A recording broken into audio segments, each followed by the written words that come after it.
Back here in Montreal, where we're getting ready to fire the engines as we get ready for this one and only race outside the U.S. for the NASCAR Nationwide Series and NASCAR Traveling Series at all, we should say. And as we come topside one more time, let's talk a little bit about the atmosphere. I mean, there are reports, I'm sure probably if you follow the series, that this might be the last race. I hope that it doesn't happen. I think, look at this. I mean, the energy is just amazing. I hope they're coming back. I really do, Marty, because just like you said, it's energetic out here. These people are really pumped up. The place is beautiful.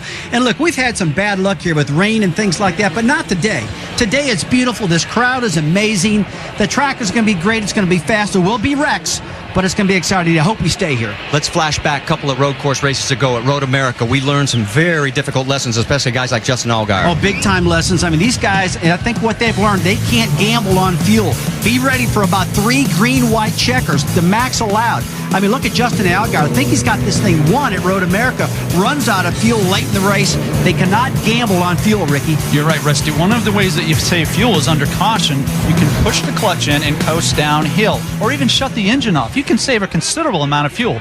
Problem is, there's no downhill here on this track. It's completely flat. I don't know how they're going to save fuel today, Rusty. Well, and the other key area, starts and restarts. Yeah, restarts are a compromise. The drivers have to be very careful, very delicate, and if they aren't careful and delicate, they could suffer a self-inflicted wound. You watch these turn 1, turn 2 entries. Very, very difficult to get through there by yourself. Try too wide.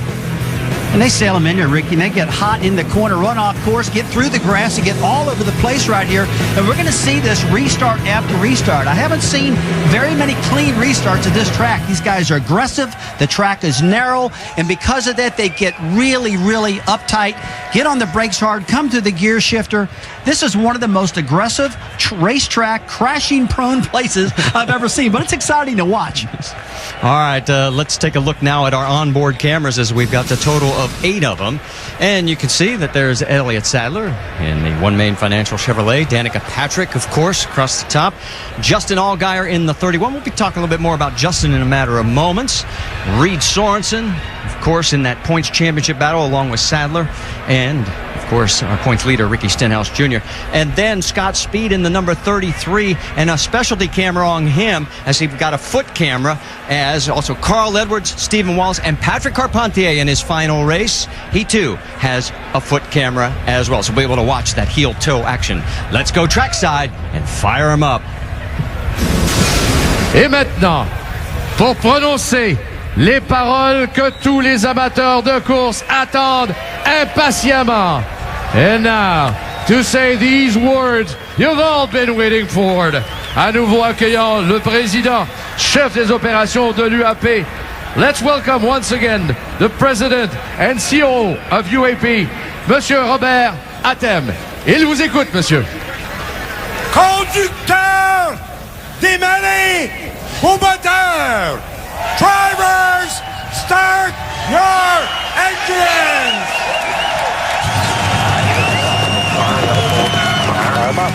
Fire him up, bud. I'm fired up, man. Fired up. Bring it up. Bump it off. Fired up. Fired up. Fired up. All the way around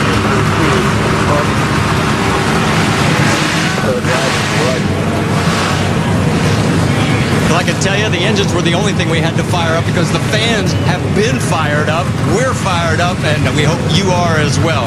Our in-race reporter is going to be Justin Allgaier, the man who had all the misfortune of running out of fuel back at Road America. And we'll talk to him when we come back here to Circuit Gilles Villeneuve in Montreal, Quebec.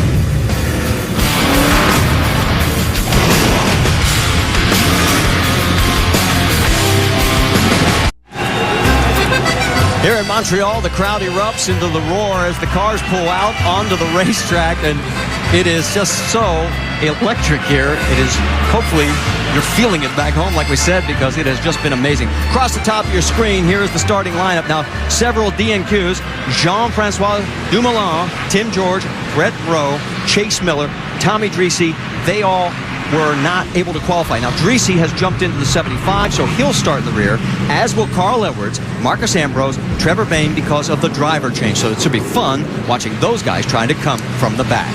Let's go to our in-race reporter, Justin Allgaier. Let's talk to him, Rusty. Hey, Justin Allgaier, Rusty Wallace up here at ESPN. You got us? Yeah, Rusty, loud and clear. Go ahead, bud.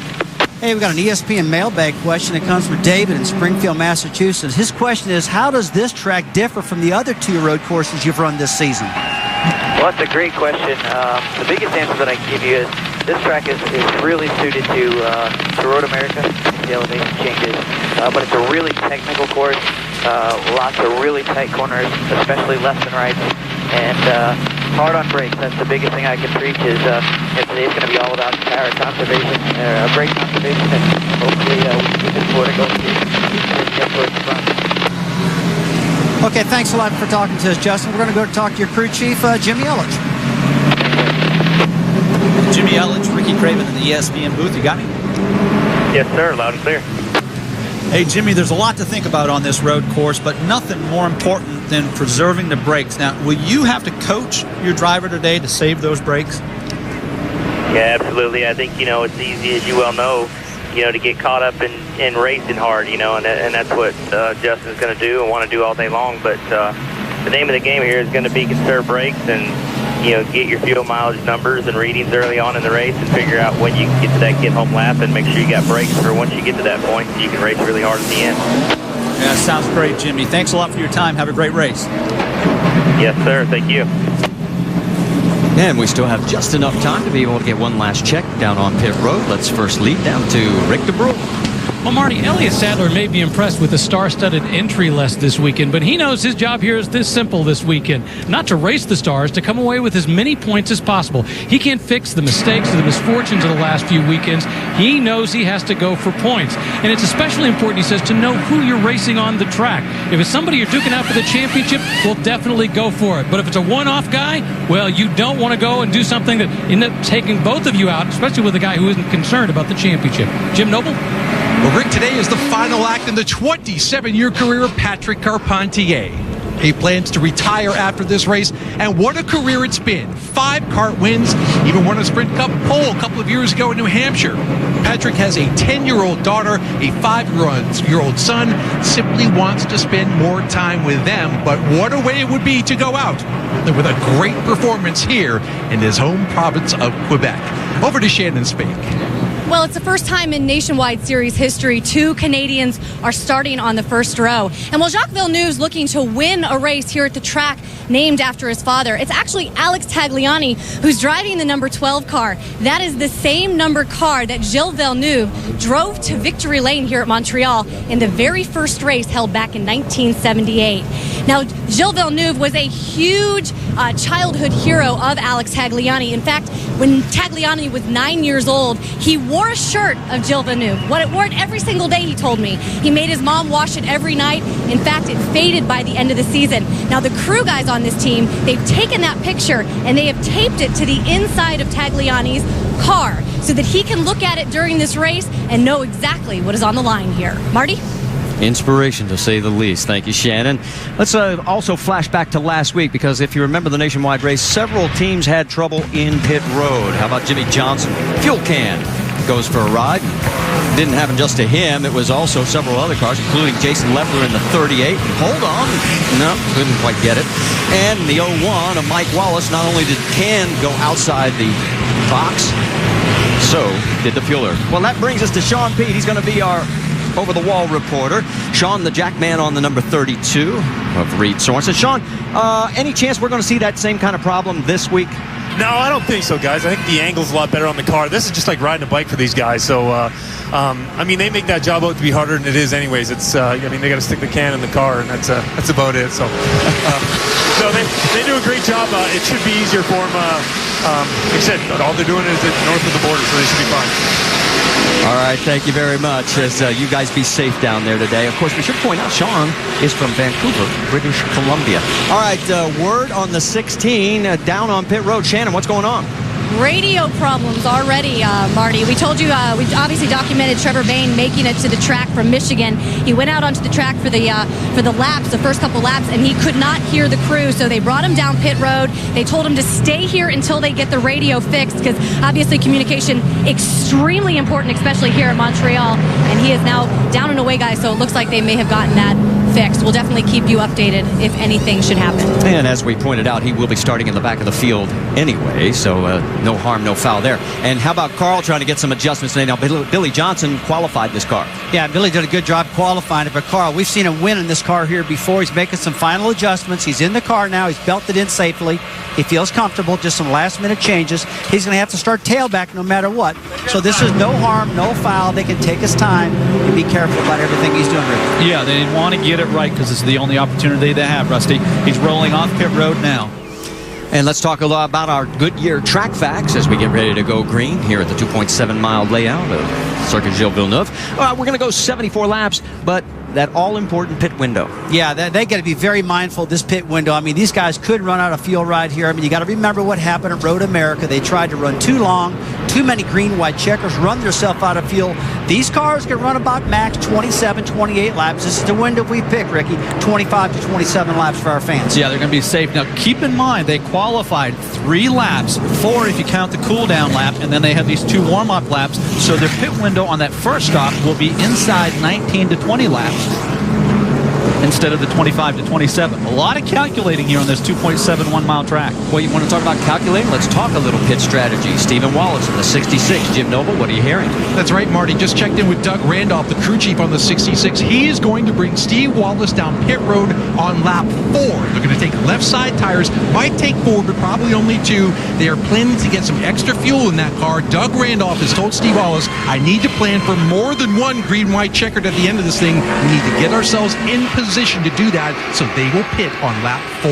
And this is a good point because 3 of our 4 races have gone green-white checker here. Yeah, and the whole point is what I just mentioned about the 19 to 20. By pitting early on lap 4, now that puts them inside their fuel window, a full tank of fuel, and then they can do it in 2 stops. Well, I think they don't think they can get as good a fuel mileage as I think they can get. I think they could have, stopped this thing probably around lap 20 or something, been fine, but they're concerned about what happened in Road America and running out of fuel late in this race with the pit window being what it is. So it's going to be interesting to see what happens. There's a lot of different strategies out here, and I just can't wait to see who's going to bike first and hit pit road. Lap 4, that's awful early. Well, and we'll see if it works, because remember, the one thing about road course racing, you do not want to pit under a caution. You do not want to pit under caution. The other thing we got to keep in mind is that this tire is the tire that was run at Infineon. Boris said, a road course expert told me, I just don't like this tire. We've heard that, Marty, Rusty, all weekend long. That's echoed through the garage here. Not really comfortable on this tire. There you see from high above. Now to the right there, that is the rowing course that was used back in the 1976 Olympics. It is still in use today, and it's a perfect rectangle as we pull back. And they're getting ready to come through the last couple of corners. This is that one trouble area that Rusty was pointing out. Turns 13 and 14. Marcus Ambrose remembers that corner all too well. It cost him a race win against Paul Edwards. Here we come down towards the starting line, and the crowd is on their feet. And the NAPA 200 from Circuit Gilles Villeneuve in Montreal, Quebec.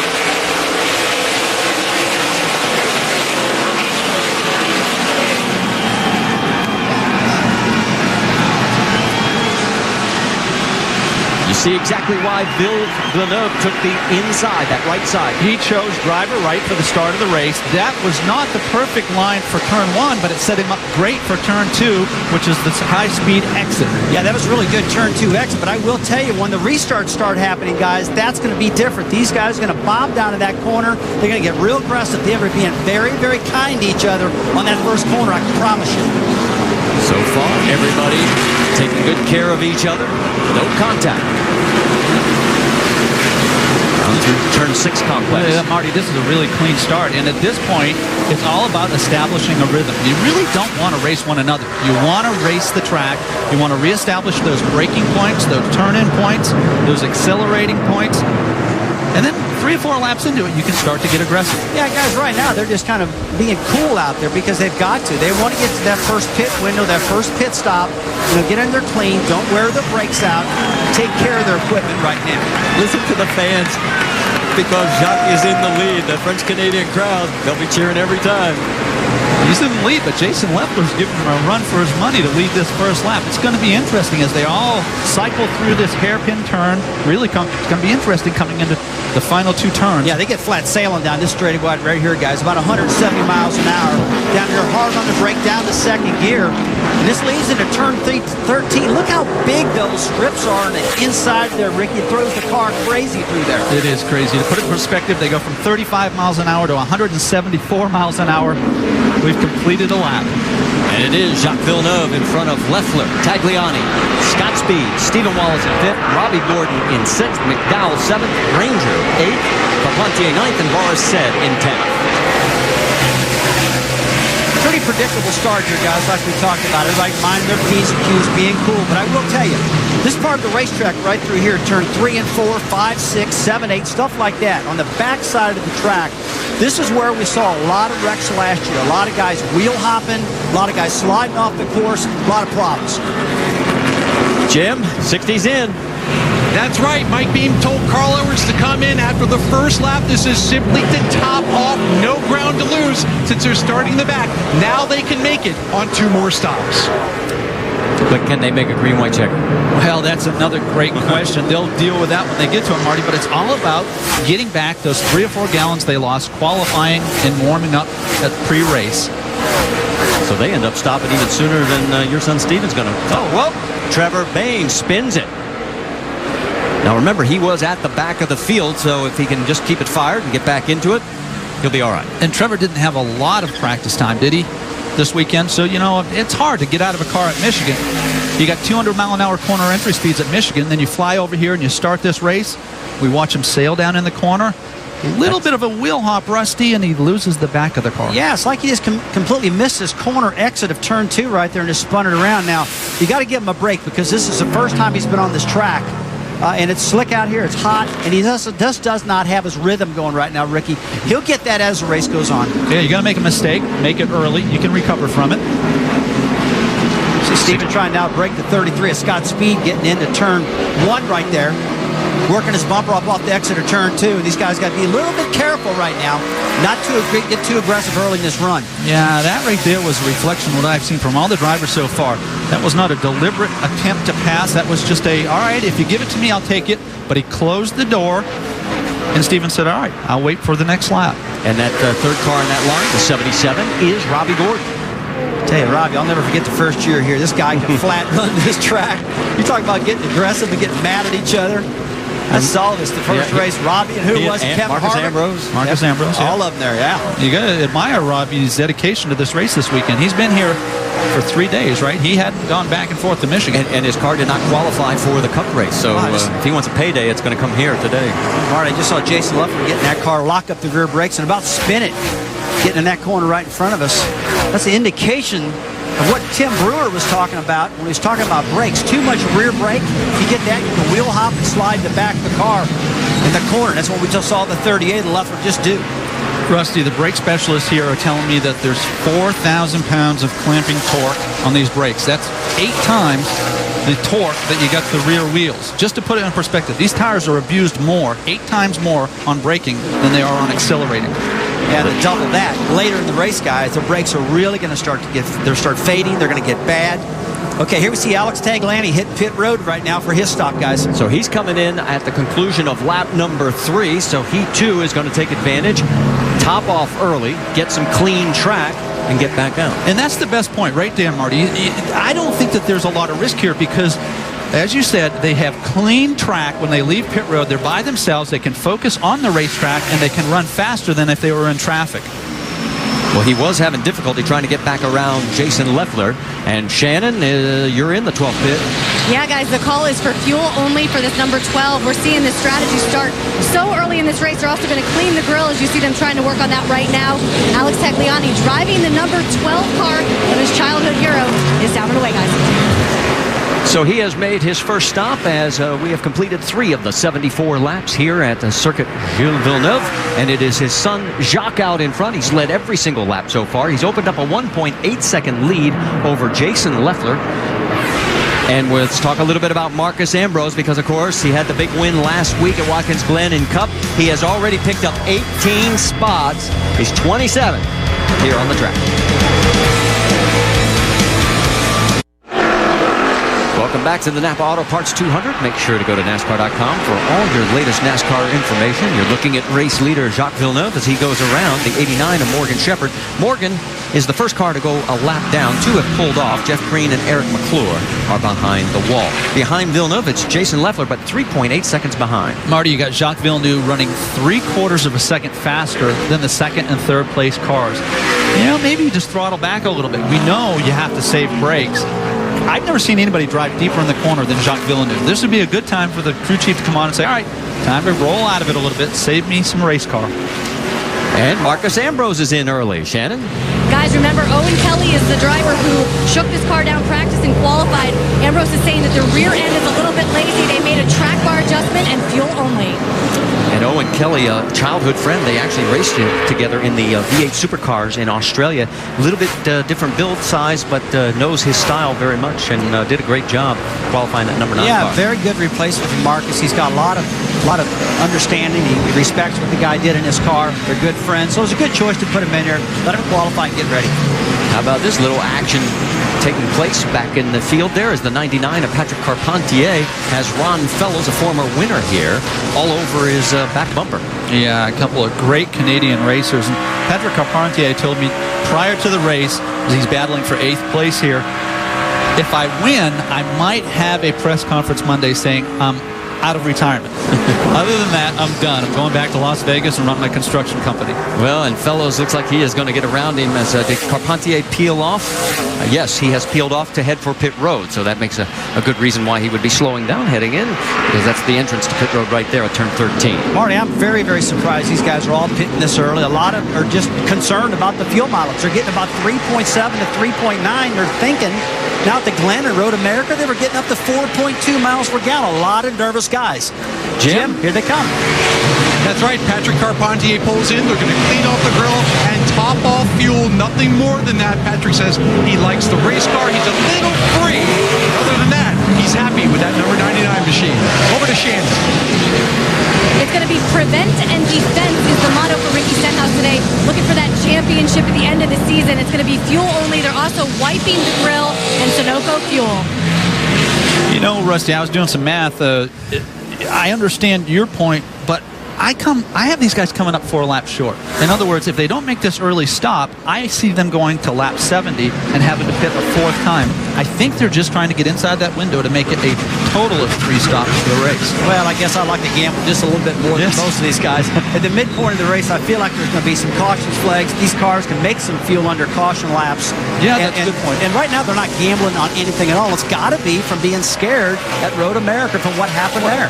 And Ricky, I get a particular list because the guy sitting in between us didn't even know his own car was coming in on lap 4, and he did. Well, I do like your point. It's the time of year where you don't gamble. You know, these guys are battling for a championship. They're going to be conservative. As you see, Jacques Villeneuve follow suit with everyone else, hit pit road, top off with fuel. So he's going to surrender the race lead that he has held for all 6 laps, and he brings it in to pit road, and that means Jason Leffler is now at point ahead of Scott Speed, Robbie Gordon, and Michael McDowell and Andrew Ranger. Shannon? As you guys see, the 22, Jacques Villeneuve, your pole sitter, he's on his way to pit road. It's going to be fuel only for Jacques. Now, I did speak with his crew chief. He told me one thing they were really concerned about this weekend was the brakes. We know from past races, Jacques Villeneuve is very aggressive on those brakes. They have a lot of air moving to it to keep them cool. Guys? We can also tell you Eric Almirola is in pit road right now, so he too getting service. But Jason Leffler, who in 16 prior road course races, his best finish is 6th. He's running out front right now. Rusty, you mentioned it during the countdown to the green. He's done a great job these last 3 days, and he's having the run of his life as we watch Jacques Villeneuve get back up to speed after coming off a pit road. Danica Patrick right in front of her. She's doing a solid job. We mentioned Danica Patrick. Let's get an update on her situation. Rick DeBrule. Yeah, it's interesting because talking before the race, Tony Eury Jr. had talked about the potential to bring Danica in at 4 or 5 laps. They were saying basically that they probably need a fuel strategy race to make any kind of a substantial dent and move ahead, as opposed to being sort of a 10 to 15 kind of finish. But they're a little bit earlier in the race. They were talking to her, making sure to remind her that she needs to save the brakes, to turn on those blowers for the front brakes so she doesn't wear them out, so she can keep racing the entire time. Well, to give you an idea, she's running 17th. Villeneuve has already taken his pit stop. He's running 18th, guys. guys. That's how fast he was. Rusty, are these drivers so worried about brakes because they had it hammered into their heads all week long? Are they so concerned that they're being conservative on the racetrack? They are. They know that this track right here is the hardest track on the entire circuit. It's harder than the short track we've got at Martinsville, Virginia. That's awful hard on brakes. It's harder than any other road course they run. And it's drilled in their head. They can't burn them up. They got to be careful, and they got to cool them down, Marty. Well, those top 5 have not made a stop. They're leading in lap number 9 of 74 at Montreal. Back here at Montreal, the second and third car on your screen are the race leaders. That's the 38 of Jason Leffler and Scott Speed right behind him. They're going around slower traffic as they get past the 51 of Jeremy Clements. And there you see the 77 also in this mix. That's third place, Robbie Gordon. Gordon gets hung up a little bit through that corner. Now, on the left side of your screen, this is the onboard camera from the 33 of Scott Speed. Now, left foot on the brake, right foot on the gas. He's a two-foot driver, and he's using the accelerator to not only accelerate off the turn, but to help get the car to rotate. Watch him tap. That's matching his revs so we can downshift. Again. Now he's going back to the accelerating off the corner. Got an upshift. Goes left foot resting on the brake. These guys are running pretty hard right now, Rusty. I'm not sure I'd be running this hard this early, but Scott Speed might be auditioning. Listen, he doesn't have a full-time job like Jason Leffler does, so he's looking for some more work. Well, it's pretty hard to tell a race car driver to slow down when you're really trying to, get up there and put a good show on, lead a lap, and run up front. Although I think, in my opinion, that's what you got to do here. I mean, you got to save these brakes. And right now, they're not saving the brakes. But, hey, again, they're racers, man. It's hard to pull the rein on them and slow them down. Robbie Gordon in the 77 going underneath the 13 of DJ Kennington. And, you mentioned Scott Speed looking for a ride. This is his first nationwide start since Homestead of 2009. Yeah, I got to go back to Rusty's point. He says it's hard to pull back the reins on these drivers. So I went back 10 years ago when we raced together. I never saw him slow down. He burned the tires off him, and he ran like a rabbit. Okay, I get it. I think of Scott Speed, he did a lot of Formula One racing, a lot of F1 driving. He's very good on the road courses, and I think this was a good choice for Kevin Harvick to put him in his 33 car. He feels pretty comfortable on these style courses. And right away, he qualified well. He's running up front, looks real smooth, and you can tell that he's back at home in the road racing end of it. Let's update you on a couple of other drivers. Remember, Jacques Villeneuve was behind Danica Patrick. He has since gotten around her. She is shown in 14th position. We're getting word that she might have had a little contact or some kind of incident. And we'll check on that as soon as we can. In fact, let's go back and show you. As you can see, there she is on the right side of your screen. It's like Danica's just trying to make a pass on Michael Annett on the inside. Yeah, Michael Annett didn't see that she was there and suffered for it, obviously spinning around. This is a blind turn, right-hander. She makes it sort of a dive bomb in here, and Michael Annett didn't have the time to react and clipped her. And while this is going on, Reed Sorensen is on pit road, Jim. Marty, this was to be a fuel-only stop for Reed Sorensen, but he complained about having no rear grip, so they decided to put 4 tires on, fill it full of Sunoco racing fuel, and also make a major chassis adjustment for Reed Sorensen. Michael McDowell, by the way, in 1 lap ago, simply to top off. And the battle for the race lead continues between Jason Leffler and Scott Speed. Speed keeps putting the pressure on. Yeah, and you can see that car kick out in the back. Watch these cars as they enter and exit the turns. You can't ask them to do 2 things at once. You can't brake and turn at the same time. You can't accelerate and turn at the same time. You see Jason Leffler split off there and go to pit road. Scott Speed is going to lead this race. So he'll be our third different leader. Our second lead change is now Leffler and Robbie Gordon have both committed to pit road. Right side of your screen is the race leader. Left side is Jason Leffler and Robbie Gordon. Let's check in again with Jim Noble. All right, guys, Jason Leffler, unlike a lot of people, they are not planning on doing this early pit strategy. Oh, yes, they are. Here he comes in. Before the race, they talked about simply running their race. But Jason's having a little trouble with grip, so they decided to go ahead, top off the fuel tank, and take 4 tires. They are around to the left side of that right now. Jason revs the engine, waiting for that tank to get fuel with Sunoco racing fuel, and Leffler is away. 15.7 seconds on the stop. As there you see the race leader, 33 of Scott Speed. Second place right now is the 53 of Andrew Ranger. We can tell you, Ranger, good road course racer, one of that group of 20 we told you about at the beginning. And whoops, the 81 has turned it around. That's Marie-Eve Dufault in her first nationwide race. The former Price is Right model. She did it for about a month. She says, I model to make money so I can go race. She says, I'm a racer first. She's trying to work her way up through the ranks. She's run the ARCA series. Best finish there was 10th. Former Price is Right. Yeah. Back and we're just getting word from NASCAR officials.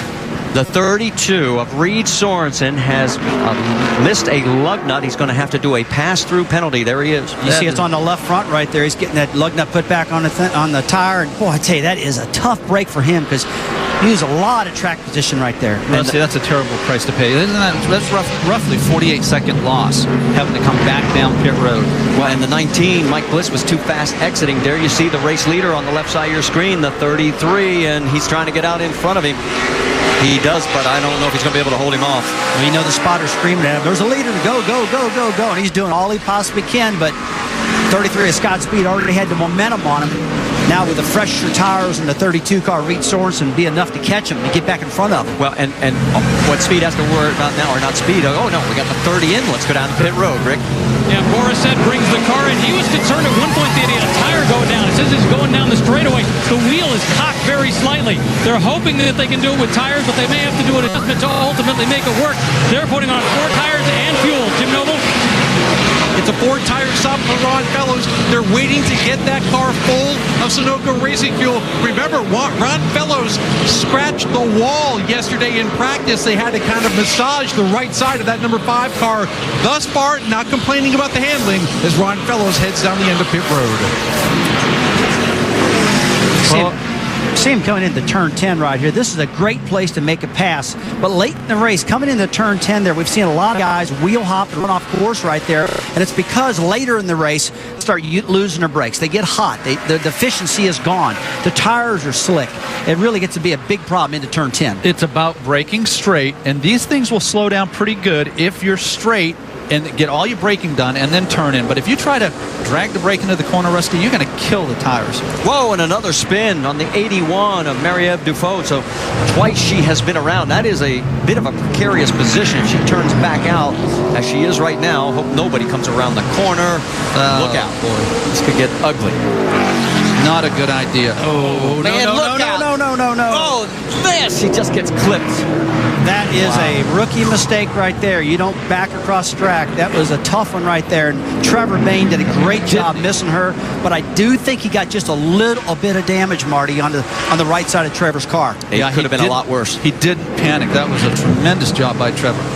Full course caution, our first of the day. We'll go back and show you. And there is the damage on the 16. Flat right front tire. I saw when he came by, he got clipped just a little bit. Listen, doesn't look like a lot of damage. You see her spinning back here into the grass. She got a little bit of help. No yellow at this point.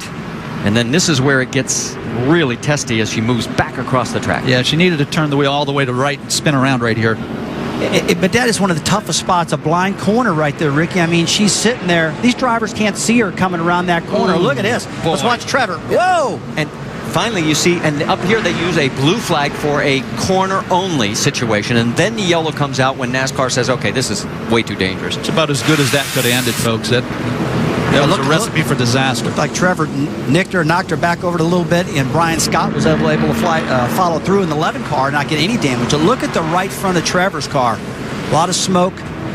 He's just got to hope that it didn't damage the suspension on the right front corner where the toe out is still correct. So all that track position he gained by stopping early, he's going to lose because he's going to have to come back in. And here's the other thing. The top 7 cars have not pitted. Pits are not open. The 6 is coming down with Ricky Stenhouse. Shannon? Yeah, guys, 2 Roush Fenway teammates planning to come down pit road right now. Trevor Bain and Ricky Stenhouse Jr. Stenhouse Jr. right about lap 10 started to tell his crew that his brake pedal felt a lot longer than it did last week, and his brakes have really started to not catch as much as they want to. And they're actually running a more conservative brake package here this weekend because of the fact that he hasn't made very many road course starts, and they wanted him to make it to the end of the race. Remember, in the points race, Ricky Stenhouse. So another championship contender taking an early hit. Non-scheduled stop right here. This is a tough deal because anytime you pit under caution, when you come back out, you're going to be the back of the field, and this is not what he wanted. Take a look at Trevor Bayne, guys, coming down. The right front wheel looks pretty straight to me. He's got a flat tire, no doubt about it. He's going to have to beat out that fender, get some clearance, take some time, but I think he's going to be okay. So as he comes in, we'll show you one more look at Trevor Bayne as he was trying to nurse it back. Oh, had to do some off-roading to get back on track after the incident. He cut the right front tire because he clipped. Let me correct one thing. Jacques Villeneuve in 4th place has pitted. He stayed out, but everybody else in the top 7 has not yet come to pit road.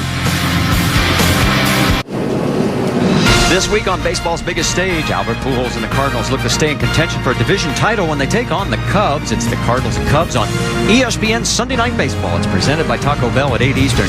It's also available online at ESPN3.com. Under our first caution here at Montreal, Quebec, as the 81 of Marie-Ève Dufault got turned around, collected the 16 of Trevor Bayne, and the 6, our points leader coming in, Ricky Stenhouse, has had multiple trips to pit road. He is shown right now as the last car on the lead lap as he is hanging on to that position. And right now, the 2 of Elliott Sadler running in the 3rd position, but yet to make a pit stop is your new points leader. I saw Ricky right before he strapped into the race car. I said, I know this isn't your strength. Would you take a 10th place finish right now if I were to give it to you? He says, absolutely. I was wondering what you're going to say about that. There's your Nationwide Series points, 1st, 2nd, and 3rd, the way they shake out right now. Still a lot of time in this race. But, for example, Reed Sorensen, he was not in that lucky dog position. That's going to go to 39 of Luis Martinez. Sorensen was the 2nd car, 1 lap down, so he is still 1 lap behind the race leaders. Here comes the 33 of Scott Speed, Allgaier, Sadler joining as well. So Jacques Villeneuve, who came in earlier, is going to inherit the race lead. Unless he decides to stop again. Boy, do we have a mix of strategy here. This is confusing for me. I don't know about you guys, but it's going to get really interesting. We're going to get out of Rick. He's with a 2 team. Yeah, he was saying, Elliott Sadler was saying a little bit earlier that he needed more rear grip. They were also talking about saving fuel. What a great job he was doing in saving fuel. The goal here to put in 4 tires, put in some Sunoco fuel, no major adjustments. They were very happy with the way he was saving fuel. Jim? 4 tires and a full load of racing fuel for Scott Speed. His only race for Kevin Harvick Incorporated this year. Big audition day for Speed. He knows a good performance here will go a long way in securing a job for next year. Shannon. Well, there's Danica Patrick as she is making her first pit stop as well. And as we mentioned, that'll give Jacques Villeneuve the race lead as the rest of those cars that did not pit earlier, as we see the race off pit road. Elliott Sadler, in fact, we were talking with Elliott yesterday, and we were talking about the 20 road course specialists. He goes, I'm not in that list of 20, am I? And I said, not yet, but you're on the cusp. Elliott, he says, I'm trying. You're 21st. Yeah. That helps, okay? More repair work going on, the 16 at Trevor Bayne. And Marty, you know, it's fairly important on his road course, just like any other racetrack, to try to get the shape back in that right front fender for downforce so the car will stay turning good, stay stuck to the front end. You got to remember, down this long back straightaway, it's awful long. If you got a car that's tore up in the front end, you're going to lose a lot of speed. So they're doing a good job trying to fix everything now. Rick, let's check in on Boris Sed's situation. Yeah, this is not going well for Boris Sed. I talked about that problem. They thought they had something on the front end. They're not sure if it's ball joints, if it's a tie rod. They're not sure what it is. The plan was to go ahead and work on it as much as possible. Now, when talking with Boris Sed before the race, he was saying he really was going to be treating this race like an endurance race. He felt the only way to do this was just to do everything you could to stay on the lead lap and be there at the end. So their goal is to do everything they can, get them back out, and then hope that they can get them back out. They're working to make the wheels straight. They're doing work under the hood, but it's a very, very long stop. Yeah, you see that the team has the leading edge, straight edge running down both sides. They're going to try and align the front end as close as they can, but it's not like it's not like when they left the shop. They won't get it perfect. Ricky, what's tough about this, I don't see any damage on the body. I mean, I don't know where this toe-in problem happened.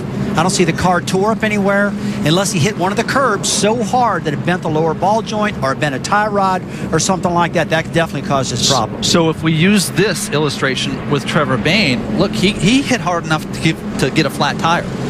So did he hit hard enough to knock the front end out on that car?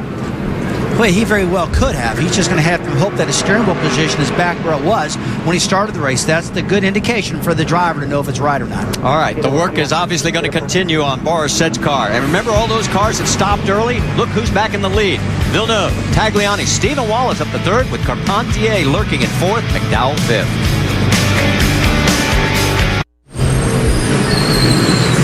All right, back here under our first caution, it continues at Circuit Gilles Villeneuve in Montreal. A spin by the 81 of Marie-Ève Dufault. There is Trevor Bayne. He is back out on the track. And Ricky, you were talking about how this is a blind corner. And notice the corner worker, there is no blue flag, that means caution in that corner only. And look at these guys coming around. Trevor locks the brakes up. Look at this. He gets off the brakes just to squeeze through. But that's frightening. That's a blind turn. He wasn't expecting that. NASCAR requires you to have one spotter. And they made it clear to me. After that, Ricky, they're on their own. You could have as many as 4 or 5. Apparently, he doesn't have enough. Well, Trevor does not have enough. Let's listen on the radio, hear what he had to say. And I almost died. I got something on the right front torn off, but it's no wonder I didn't die from that. But that was the scariest moment of my life. So I think that goes back to the number of spotters. He was saying, where were you guys? Yeah, one thing we didn't hear right there, he said, where were you guys at? He was complaining about his spotter not calling him out, that there was a problem right there. We were talking off camera. I said, look, and Ricky and I were talking, Marty, that look, there's so many corners here, you can't cover every single corner. And obviously, in that particular corner, there was no spotter. He was completely surprised by what happened there. I'll bet you there's a spotter on his way now. Yeah. What do you bet? You can see where he started, where he is currently. Let's also reset it for you because the way this shakes out with Jacques Villeneuve taking over the race lead, there are 5 cars that were able to take advantage of the wave around, including Reed Sorensen, Timmy Hill, Mike Bliss, Derek Koch, Jeremy Clements, the others. We told you Luis Martinez got the lucky dog, so that gives us a total now of 35 cars on the lead lap. Only 2 are out of this race, Morgan Shepherd and Jeff Green. Marty, I will tell you guys, this fuel strategy thing is really getting confusing right now. There's probably at least 10 to 12 different fuel strategies happening right now. We've seen guys pit on lap 4. We've seen them pit on lap 16, 12, 11, all over the place, and nobody really agrees on when the right time to pit is at this track. As you look on board with Danica Patrick, our leader race, Jacques Villeneuve, pitted on lap 7. Tagliani on lap 3. Stephen Wallace on 4. Carpentier in 4th place, lap 6. Michael McDowell on lap 10. Keep in mind, they have track position, but the guys behind them have new tires, so it's a trade-off. Well, we're going to find out what happens as we're getting ready to go back to green flag racing. As we've knocked down officially now, as we cross start finish again, it will be lap number 19 that will be started. Jacques Villeneuve takes the right side again, and we're racing at Montreal. He didn't get the jump that he got at the start of the race. I'm not sure he's going to be able to clear him. Off of turn 2. Oh, boy. Tagliani really slipped there. That's such a tough corner right there, guys. Coming into turn 1 and 2 right there. They are 4 wide. They all kept it on the track somehow. Tagliani not only lost 2nd place, he's going to lose 3rd place. So move Stephen Wallace up to 2nd. Michael McDowell to 3rd. There's Tags in 4th. On board with Patrick Carpentier. He's 5th. See him getting a little bit more aggressive right now. Stephen's trying to get past Jacques Villeneuve right here. This is a tough part of the track to pass on. That is a power move, Rusty, but he wasn't able to complete the pass, so he rolled back out of it. A lot of times when you get pressure from the backside, you got to drive hard. And they need to get another lap under their belt. Let these guys separate a little bit because this, in my opinion, is too early to start torturing these brakes this early.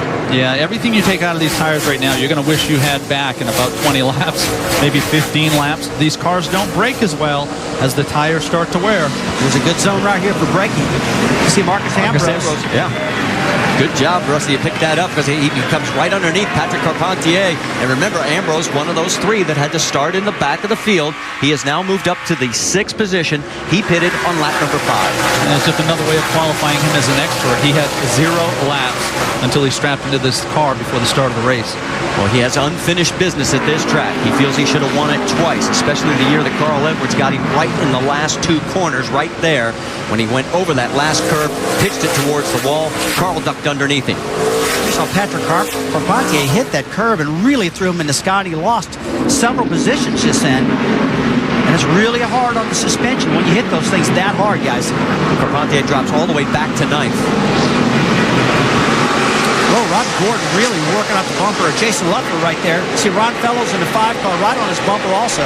And then there's Carpentier behind them. Starting to see the drivers get a little more aggressive, almost like there's an urgency. And I think it's also the disparity between old tires and new tires, Rusty. And cars drive awfully good on those new tires. Well, this is a new tire. It's a softer tire, Marty. And a lot of guys were telling you they don't like it.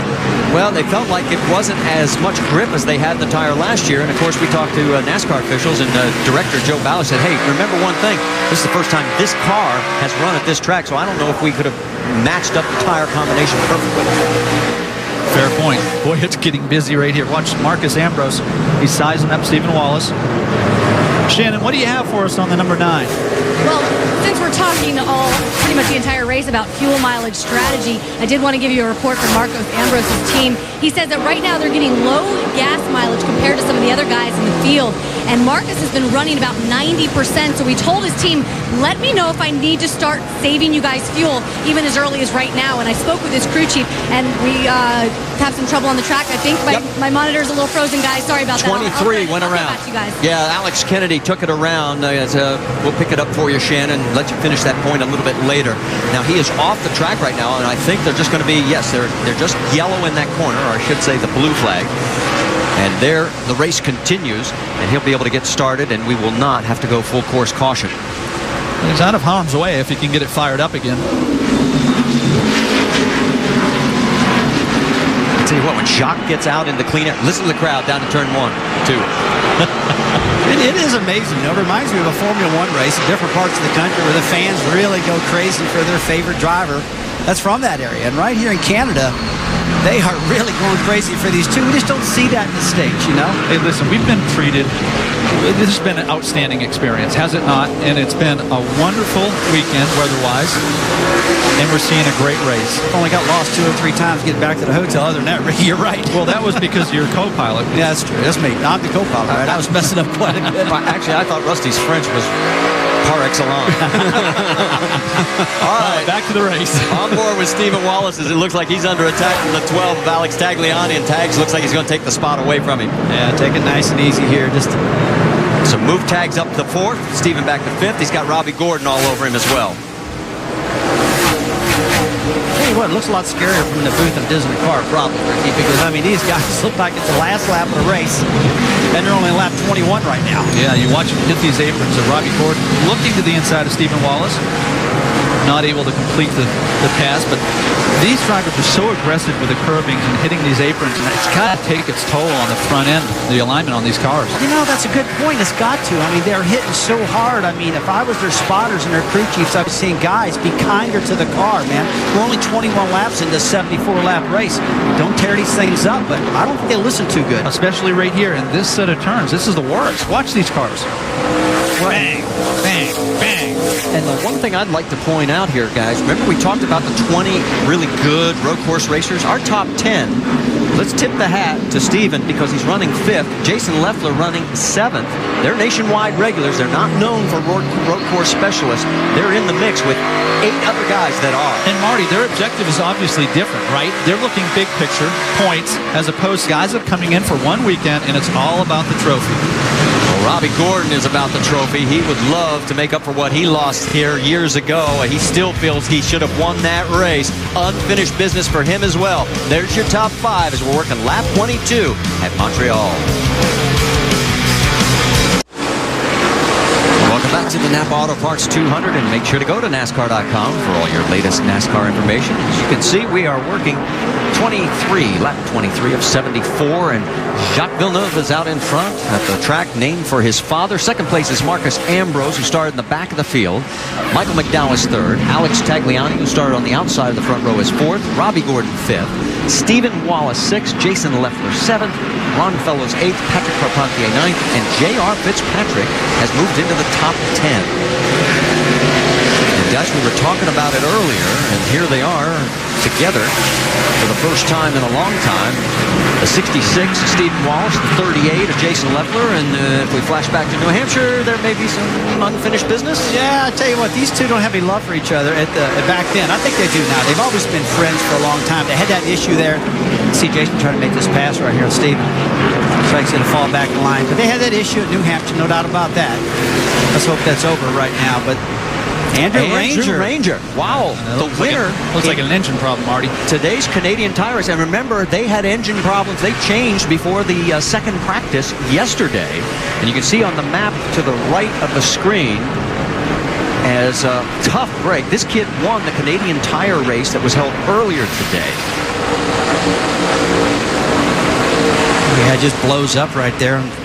Lost an engine. He lost an engine when we first got here, guys. We walked in. Both of us did, and we're talking to Andrew. So what happened? It blew an engine. It looks like a second engine has failed on this Dodge right now. Real disappointment. Now, is this a part of the racetrack where you can pull off and not have a caution flag come up? We talked to Joe Bausch about that, didn't we? It's one of those areas where he is safely out of the way, so we will stay green. In his 5 prior road course races, his best finish was 3rd.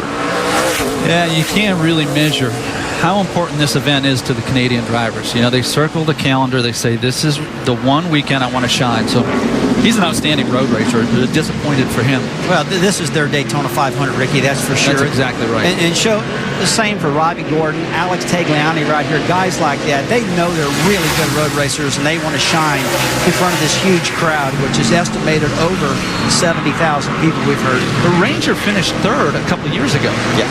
Which was very impressive. That was his best. And here comes Danica Patrick in. Rick? Yeah, this is all about fuel strategy. Basically what happened, they just hit their fuel window. They're going to go ahead, put fuel in, no tires. They did work on the left front, trying to pull that fender out just a little bit after a little bit of contact. But this was all about fuel strategy. All right, Rick, so she gets back out on track. And we'll check out when she cycles through. We'll let you know exactly where she is as far as the running order.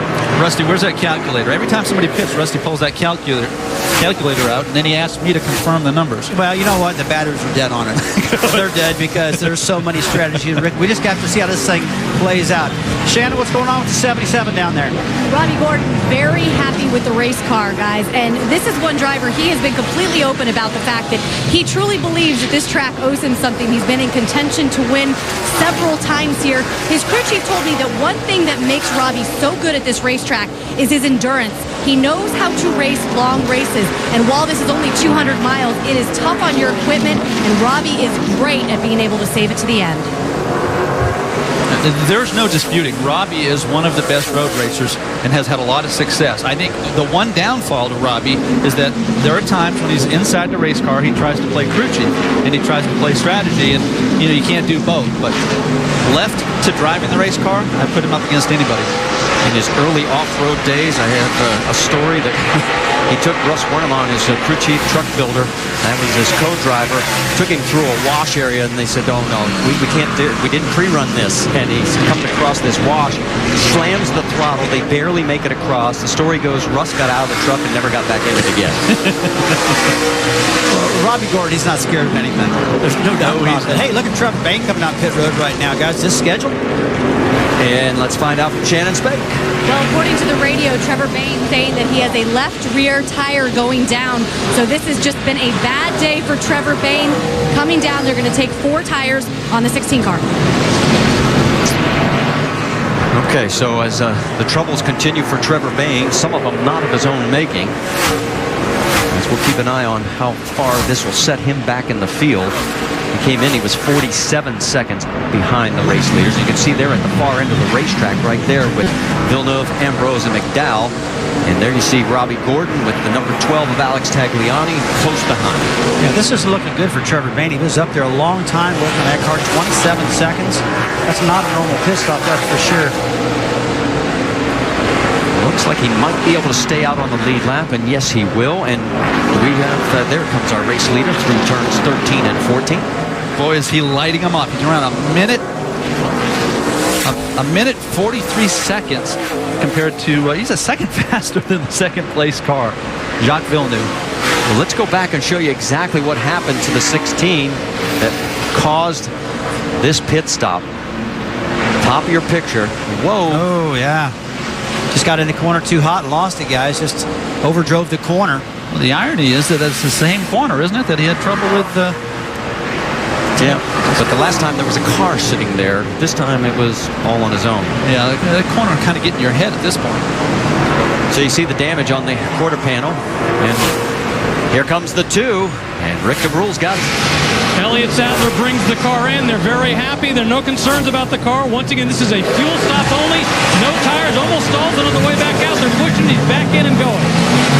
Right side of your screen, Trevor Bayne continues. Left side of your screen, here comes one of the championship contenders, Elliott Sadler, out back of the racetrack. Those crew members can only push to the end of their pit stop. Is that correct? I think it was 2 boxes you're allowed to go as far as the push, but no further. We'll double check that to make sure.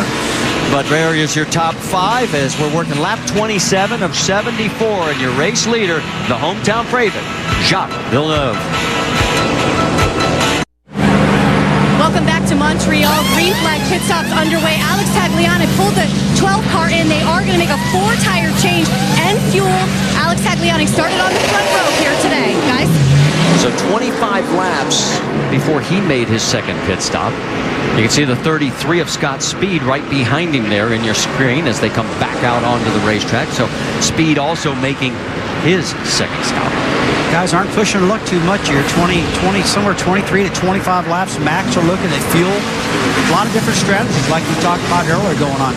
How about Robbie Gordon here? A battle for position with the 18 of Michael McDowell. That is for 3rd on the racetrack. Robbie wants it, and it looks like, yeah, he's got it. Yeah, he's giving them the peace sign out the driver's side window, and it's basically just a courteous. Look, you know, you didn't race me off the exit. Thank you. I'll give it back to you later if you're faster than I am. Tell you what, this Robbie's doing a great job. I mean, he is an incredible road racer, but he's had so much bad luck of late, last 2 or 3 years. See, Marcus Ambrose coming in, left the screen pit now, but back to Robbie. This is one of the best runs I've seen him have, guys. Yeah, and Michael McDowell. You got to remember that, you know, Michael McDowell dominated Road America and had a self-imposed mistake. Got to come here feeling like he's got to get one back for the team. Ambrose last pitted on lap 5. Here he is in lap number 29, and he's not happy with the car, Shannon. That's right. We told you earlier how the first laps in this car were when he jumped in and took the green flag. They have been working on the handling pretty much since the start of the race. They made a track bar adjustment on their first pit stop. They're going to continue to work that track bar here on this pit stop as well. It is a scheduled 4-tire stop. It may take a little bit longer than normal, guys, because, of course, they will be waiting for fuel. This is one of the Roush Fenway cars that's fielded out of Richard Petty's shop. They put a lot of focus on this car for this particular event because they know how good it is. Jim.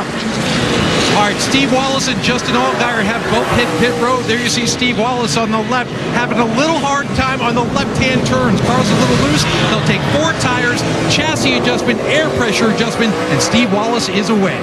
35 miles an hour pit road speed. Right side of your screen, we continue on that battle for second between Robbie Gordon and Michael McDowell. They're chasing that man on the left side of your screen. Jacques Villeneuve, he leads by that margin. Marty, I talked to Jacques Villeneuve earlier. I said, you know, I raced against your uncle, and I've never seen anybody drive deeper in the corner. Well, nobody other than you. This guy is unbelievable in the braking zones, and he's running laps right now still over a second faster than the second, third, and fourth place cars. He won't back off. You see him hit the curbs there. He is so aggressive. And that's what I want to ask you guys. Is he using this car up too much? He's got the best car out there right now. Does he need to hammer it that hard? Well, in my opinion, I think he is overdriving just a little bit much, but you're not going to slow this guy down in front of this Canadian crowd. Like I said, this is his Daytona 500. He's going for it. This guy's going to get it on. And he's probably caught up in that hometown feel, isn't he, Rusty? I think he is. He's caught up. It's like me when I go to Bristol, where I've won a lot at. I mean, I feel so jazzed up when I get there. Jim. Guys, Michael McDowell is going to come down, and he has been very, very conservative thus far. He told me Friday, I want to save this car for the last 5 laps of the race. He has done that. It's going to be a 4-tire stop, and they will fill it full of Sunoco racing fuel. But Michael McDowell and Jason Radcliffe got together and said, we are not going to push this until about 10 to 15 laps to go. We want to be the best in the last 5. And bad news for the 66. Stephen Wallace too fast exiting. He'll have to do the pass-through as Jacques Villeneuve continues to motor around this 2.7-mile layout. He won the Atlantic race here back in 1993. That got him his ride into Champ Car, back then known as CART. He was Rookie of the Year in 94. Of course, won the Indianapolis 500 and the championship in 95. And then moved on to a 10-year career in Formula One, and it was there that he had his last pole position. I mean, it's been 10 years since he had a pole until today. He's had a great career. You know, I grew up not far from here. as a fan of his dad, Gilles Villeneuve. Fact of the matter is, I'm a fan of anybody that races snowmobiles. Well, Gilles, and he's coming in now. So Jacques, who made his first stop on lap number 7, is now coming in here on lap number 31. Strategies all across the board. There's very few similarities. It's almost like everybody's got a little different theme to this. As we watch Robbie Gordon now, the new leader. He will become our 4th different leader with 4 lead changes. Let's check in with Sanders. Well, as Jock makes his way down pit road, they're telling him, wait on fuel. We will give you the cue to go. You guys mentioned how hard he is on equipment. Todd Gordon told me his number 1 goal as a crew chief today was to try to keep his driver calm inside that race car. It's going to be 4 tires. The car is very good. They're very happy. No changes for the 22. And this car last year with Brad Keselowski at the wheel finished 4th in this race. And of course, last week, Kurt Busch took it to victory at Watkins Glen. We talked about braking and being concerned about can the brakes survive on the 22 car. Trust me, Todd Gordon's got the same concern. And they've done some great things to prepare this car. But whatever you're taking now, you got to worry about it catching up with you toward the end, Rusty, the last 10, 15 laps. Hey, one thing they need to worry about, they got to get those pit stops a little bit better. 19.2 seconds. That was pretty slow for those Penske guys. Those guys are generally rocket fast. He was leading by 7 seconds, so yeah, he's going to be all right. He's so fast right now, he can afford to mess up a little bit, can't he? Alex Kennedy trying to do all he can to stay on the lead lap right now. Kennedy is 34th. The last cars we mentioned has only 2 cars out of the race. Morgan Shepherd, Jeff Green, and Andrew Ranger is off and for all intents and purposes out as his car's still in that runoff area well out of harm's way. Looks like Robbie's going to get around the 23 safely here as they head into turns 13 and 14. Yeah, I just can't get over how much these cars get in the air and they slam back down. And we know that they coil bind these front springs.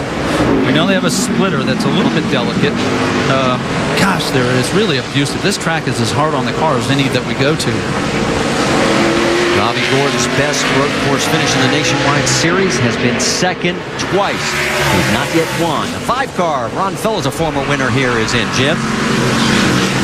That's right. Ron Fellows decided to come down. They have been pretty happy with the race car. He's not complained much about this. Ron Fellows is going to take 4 tires and full Sunoco Racing Fuel.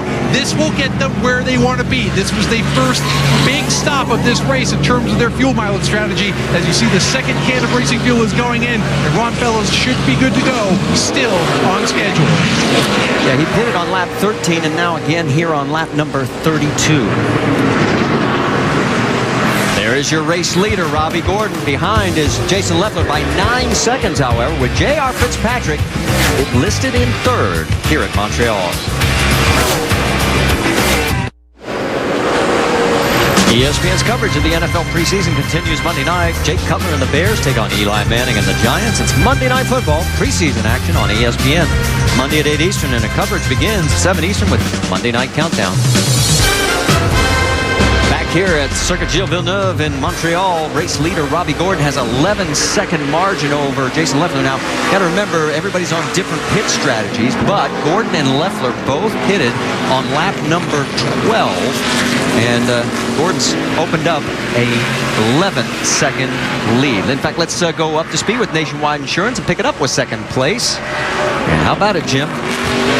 Jason Leffler has been running pretty good. In fact, he really needs a good run, Marty, because he is trying to get back on track. Only 1 top 10 in 4 starts here. Now, a big issue for Jason Leffler was taking care of his brakes. They talked about it all day Friday, that he and crew chief Eddie Pardue. But there's been a problem. Take a listen. The brakes are gone. Therefore, take care of them, bud. Take care of them. That seems to be the issue with a lot of these teams here. You can say you're going to take care of your brakes, but taking care of them in the heat of battle is a whole nother deal. Shannon? Well, speaking of brakes, Jim, Ricky Stenhouse Jr. since lap 10 has been having an issue with his. You saw him on pit road. They went underneath the car. They made sure everything was tight and there was no leaks. They didn't find anything, but he has been struggling, just trying to stay on the course right now. It's all about the championship, the end of the season, because they came into this race as your points leader and just trying to escape with a good finish here today. Jim? With only 2 top 10s in his last 6 races, Justin Allgaier really really needs a good run also. He comes into this race 5th in points, 80 back. Now, he says he's not good at fuel mileage races, but remember, he did win a fuel mileage race essentially in Chicago earlier this year. Of course, he did run out of fuel at Road America. Justin Allgaier right now is trying to keep his car underneath him and save fuel. Rick? Danica Patrick, it's all about fuel strategy. They knew going in the door that they were going to have to do their best to try to manage the fuel. They pitted, so I think they're in a situation now where they think they may be able to go the rest of the way in one stop. It's all been about coaching so far. They've been talking to her on the radio, making sure that she knows where her lap times are and that her lap times are just fine. So it's all about coaching her through this. Remember, this is her first nationwide race on a road course. Jim? Jason Leffler has come in. We told you about his brake issue. Not a whole lot they can do about that right now, but they will pack that car full of fuel, send him on his way back on pit schedule. Shannon. Robbie Gordon, guys, just over the radio saying that he is out of fuel, but he was able to get it started. As you see him on the racetrack right now, just maintaining, coming down pit road for a pit stop. Guys, he's been out there for a while. His last pit stop was right around lap 12. So as you see, Robbie Gordon's going to have to come down for fuel. In fact, Gordon has slowed markedly. In fact, he stayed out one lap too long, guys. As he is shown right now in 12th position. Yeah, I just don't understand that, you know, that you just can't have those types of mistakes, particularly on a road course. So he pitted on lap 12, then is pitted here on lap number 35, but he surrendered quite a bit of track position. Right now it means Jacques Villeneuve has gone back into the race lead with Marcus Ambrose 8.6 seconds behind. Yeah, and he's so good on road courses that when you get to the lead, you can just discipline yourself, remind yourself, don't spin the tires on the exit, don't drag the left front or right front as I'm braking into the corners, don't miss a shift, be smooth on the shifter. It's easy to take care of your car here, and Todd Gordon's got to hope that he is as he drives to the outside, braking into turn one. And the problem with that, Ricky, is they can't remember all that stuff. I agree with you. Everything you said is right on, but these guys get all wound up in those cars. They forget half that stuff. It gets confusing, doesn't it? Yeah, it does. So there's your top 5 here at Montreal as we are halfway in the 74-lap event. Jason Leffler getting around his teammate Justin Allgaier, that is for 9th position on the racetrack. Everybody right now is chasing Jacques Villeneuve, the hometown favorite. He has a 5.4-second lead over Marcus Ambrose. 3rd place is Michael McDowell. 4th place, Alex Tagliani. 5th place is the 97 of Kyle Kelly. Now, we mentioned Robbie Gordon. Right now, he's running in 11th position. We talked about the fact he stayed out one lap too long before he pitted. Here's what happened. Fuel mileage absolutely sucks on these motors. 10-4, man. We're P11. We're all right here. Let's keep it up. Good job. Yeah, we're all right, but it's out of 10 seconds. You can't give up 10 seconds in racing. Well, and the problem sometimes is self-induced. You said yourself earlier in the race, he has a tendency to want to play crew chief while he's in the car. Well, Robbie's such a talent on road courses, but sometimes he just thinks too much. But I got to tell you, he sounds like a typical race car driver. Fuel mileage sucks with these engines. Okay, if that's not the problem, then the driver comes back and says, I need more horsepower. You can't have both. Well, let's go back and show you what happened on the pit stop. Because the 10 seconds extra he's talking about that they lost on pit road, we can show you. Yeah, right now he's coming down pit road. He ran out of gas coming down pit road. Seen him going over to the front of the car here after they put this tire on. Watch this. He grabs the fuel, puts it down the inlet there, trying to get fuel to the carburetor. Trying to get fuel to the carburetor. It's fueling right now. The car still won't fire. Trying to get it running. Making a normal pit stop here, but this thing is taking forever. This pit stop's almost 10 to 15 seconds too long right now, guys. And you see the tape right where the jack is. That's where the left front tire is supposed to be, okay? So Robbie went deep in his stall. Why did that happen? Because he's preoccupied with running out of fuel. It just causes confusion. And he is now 27 seconds behind the race lead. Because of one misjudgment.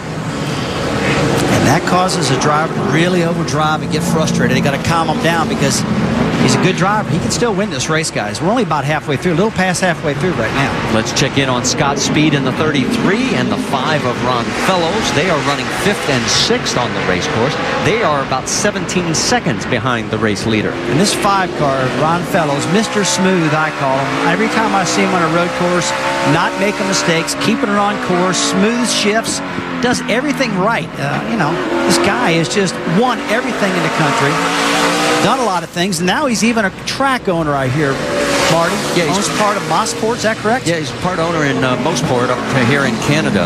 In fact, speculation is that if this race were to leave, that the folks at Mosport would like to get it, and Ron has said, no, we'd like to add a second race in Canada. He wants to keep this race here in Montreal, as do every driver we talk to. Yeah, it sounds like he's got a lot of money. Every car owner or every car driver that has a racetrack that I know of has a lot of money. Don't you have a track? I was wondering where you're going with that. I mean, that's a good way to get yourself in problems, too. But there's some real good ones, and there's some ones not so fortunate, that's for sure. Let's check in on what's going on as we got action there with the 39 of Luis Martinez and the 7 of Danica Patrick. Danica gets around him. She is shown right now in the 11th position, but remember, she has a stop still to come. A lot of different fuel strategies, and we'll keep you up on that. And there's Carl Edwards. Haven't talked much about Carl today because he's been working his way up through the field as well.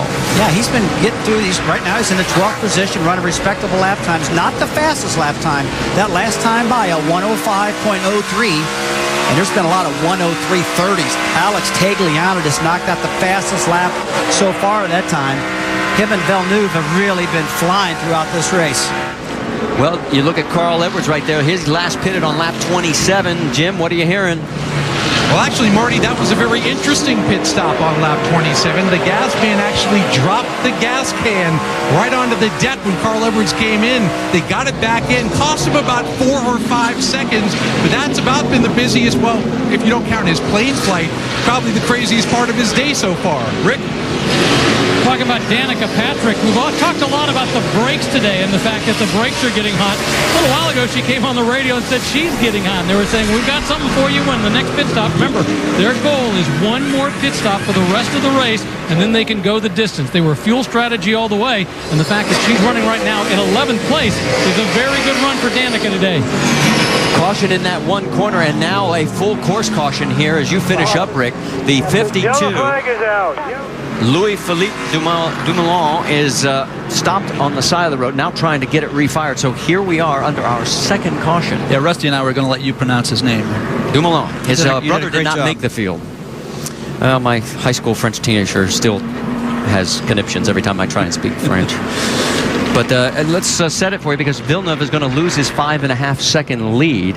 And we were just getting ready to finish. We finished up on Danica Patrick. She pitted on lap number 24. Here we are working lap number 41. And so I don't think you want to come in under this yellow. You're going to have to stay out a little longer. It's going to give us an opportunity to kind of establish a cycle because with so many mixed strategies, we didn't know who was on cycle, off cycle. Now, how many of these guys are going to hit pit road?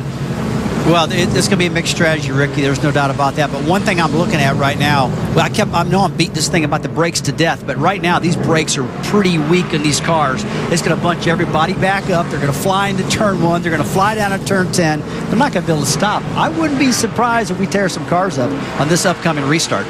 Pits are closed, so we're going to step aside for a quick commercial break under our second caution as we've completed 40 of the 74 laps. So nobody can go the distance if they decide to stop now.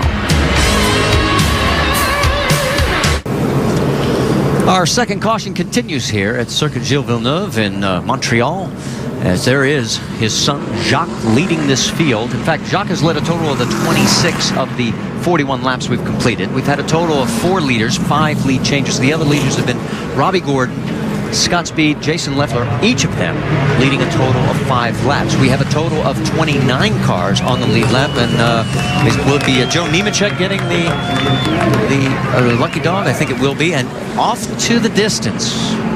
It's getting cloudy, and there is a report of a potential rainstorm, and it looks pretty bad on our radar, and it's about 40 miles away. So this race is official, so now it's a matter of Could we be racing up against the rain again? I know. This was a perfect day. And Are you kidding me? I mean, I can't believe this. It was so clear. Nothing on the radar. Major storm develops. We might get clobbered again. But wait a minute. We've got rain tires. But we're halfway. We're halfway through. So this race will be official. I don't think they'll restart it on rain tires. Well, that takes all the fun out of it. Well, that's just me speculating, okay? But I don't think they will. We can confirm now it is going to be Joe Nemechek that gets the lucky dog. We only have 4 cars that are out of this race: Kennington, Ranger, Shepard, and Jeff Green. And as again, the lights are still on the pace car here at Montreal. Marty, you mentioned the weather. I'm sorry, Rusty. You mentioned the weather, and the combination of this caution and our third restart, double file, the idea of weather coming in, you see some cars hitting pit road, Michael McDowell, along with Scott Speed. That changes the mentality of drivers. Again, the urgency comes into play. Man, you took the words out of my mouth, because as a driver right now, you're thinking urgency, rain's coming. The crew chief's yelling, get all you can, drive your brains out. This will be an interesting restart. Well, McDowell last pitted on lap number 30. Here he is coming in on lap number 42. Let's send it to Jim.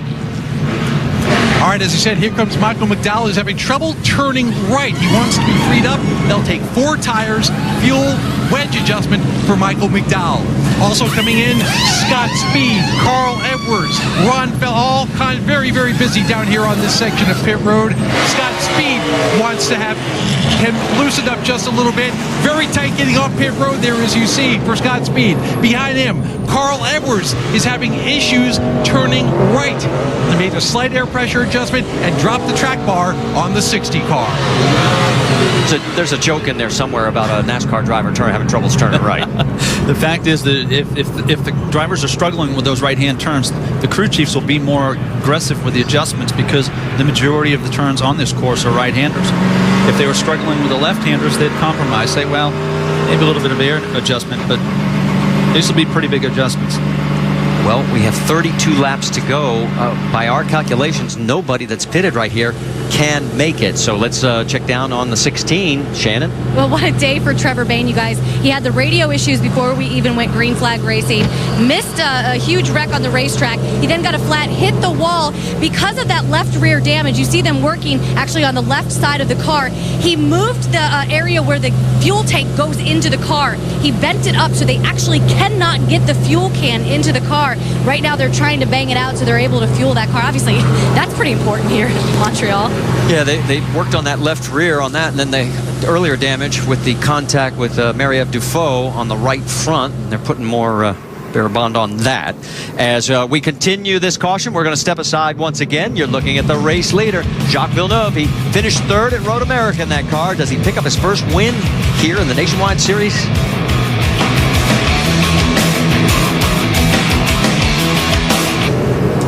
Well, let's get caught up on our 5-hour Energy Rapid recap. Of course, the local hero, Jacques Villeneuve, picks up his first pole in 10 years, and that was delighting the hometown fans here in Montreal. And then early pit issues for a number of championship contenders. Reed Sorensen, right now he is shown in 28th position. And the 30, also of Boris Said, as he also has had his problems on pit road. And then Trevor Bayne's troubles. The first one was none of his doing. That's Marie-Eve Dufault, and he clips his right front against her right rear. And one of the scariest times of the race right there, Marty. That was a scary, scary deal with her parked in the middle of the track. And then this one, he just came too hot through the corner and ended up cutting the tire. In the same corner that he had that issue with that car spun. And right now, Trevor Bayne is 19th. And we can tell you Sorensen 28th. And let's get into more with there is Danica Patrick, right now shown in the top 10 for the first time today. Rick? Yeah, indeed, she's running 9th position right now. And I have to tell you, I told you a little bit earlier that everybody's talked about the brakes, and that Danica was complaining that it was just a little warm out there. During that last yellow, she was calling in, talking to her crew chief, Tony Uri Jr. You can hear what she said about trying to cool off. I need a scoop in this car so that I can actually get to the air out there and at least cup it a little bit. Riding around with your visor up, with your hand out the window a little bit? Oh yeah, but my hand doesn't get very far. Yeah, not the tallest driver out there, not the longest arm, but the advantage now, there is some cloud cover coming over, which is going to cool things down. The question is whether it's going to bring any rain along with it. Danica stands 5'2", 106 pounds, and if she reaches out the window while we're on board here, you'll get an idea. She can barely get it out the window. You know, Marty, it leads me to wonder if her cool air box has failed, because if you lift the visor, then you're going to lose all that benefit. Good point. Let's reset it for you. You got Jacques Villeneuve as he has taken driver's right again. He is your race leader. Marcus Ambrose alongside. Remember, he started in the rear of this field. Alex Tagliani and then Ron Fellows will be fourth. Lucky Dog went to Joe Nemechek. We have 28 cars on the lead lap. No one took a wave around this time as the race leaders stayed out. We only have 4 cars out of the race. Kennington Ranger Shepherd, Jeff Green. And remember, twice in the history of this event, we have run in the rain, and there are the rain tires getting ready. They are saying 40 to 45 minutes away. Now, if we can stay lean, mean, and green, 31 laps to go, we might be able to sneak this in. Boy, I mean, we got a tug of war going here between the weather and the amount of time we have left to run these laps. So, rain tires, an option or not? I don't think it's going to be an option. I really don't. I'm a positive thinker. Glass is always half full for me, man. I think they're going to get this race in. It's going to be tough, though. Pace car pulls onto pit road. Here they come through turn 13 and then 14. 4 of the top 5 drivers right now are Canadian drivers. As they come down, here's your race leader, Jacques Villeneuve, as they will get the green flag. Slow, slow, slow, and all of a sudden, there goes the green flag into the air. So they really held up. Almost had a log jam in the back there. All right, this is the time of the race when stuff starts heating up in this particular corner right there. Oh, no. She jocked off the track. He overdrove. And Marcus Ambrose. Both Canadian drivers, all 3 of our top guys right there. Alex Tagliani had to check up. He's going to lose some spots. Everybody gets underway, and now they've got their work cut out for We them. talked about it 5 minutes ago. The weather has that type of effect on the drivers, that urgency. You make things happen, and sometimes you regret it. And now Jacques Villeneuve finds something that he has not had all day, a damaged race car, and he's going to have to figure out if he can get it back to the front. Ron Fellows is your race leader. Patrick Carpentier in his swan song, his final race, is running second. Leffler in third, Tagliani fourth, Robbie Gordon fifth. And all kinds of smoke. And Elliott Sadler smoking. And the 22 goes around again, so it has gone from bad to worse for Jacques Villeneuve just that quickly. Yeah, this is the part of the race where everything's going haywire now. Now the drivers are out of brakes like we talked earlier. Their brakes are low. They can't stop. And they sailed it down to that turn 1. Boy, you saw Jacques Villeneuve, the 22 car, lock up the rear brakes like our Tim Brewer was talking about earlier. Got that baby loose and went off course. You can see all the damage on the 22. Let's go back and show you what happened again on the restart. Marcus Ambrose was racing hard, doing a great job, and I think that Jacques like, wow, I'm not going to have him cleared as easy as before. Rusty, I think you're right. He locked up the rear brakes. Then when he got in that grass, he lost the steering. Probably should have considered stopping and exiting turn 2. In hindsight. And then here's the second incident. Oh, he got help from Ambrose. Yeah, Ambrose is mad right now. He's mad at the 22 car, taking it out on him. Yeah, you can bet that was retaliation. From on board.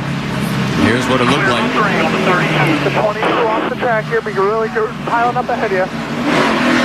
Stay on the bus, got one inside. I'm surprised Tagliani didn't have some serious damage in that deal, but he managed to escape. He is still running in the 3rd position. So it's the French-Canadians 2nd and 3rd right now with Carpentier and Tagliani. Marty, we're getting a lot of overcast here right now. This track's starting to cool down. In fact, it's getting a little bit dark here in Montreal. It's definitely going to change the conditions to this track. Taking a peek on the inside. On the left side of your screen, Elliott Sadler's in. Rick. And they are working on the right front, trying to pull that fender out. They've gone ahead and changed tires. They put fuel in, but they've got a problem on this side. They're doing what they can to get it done.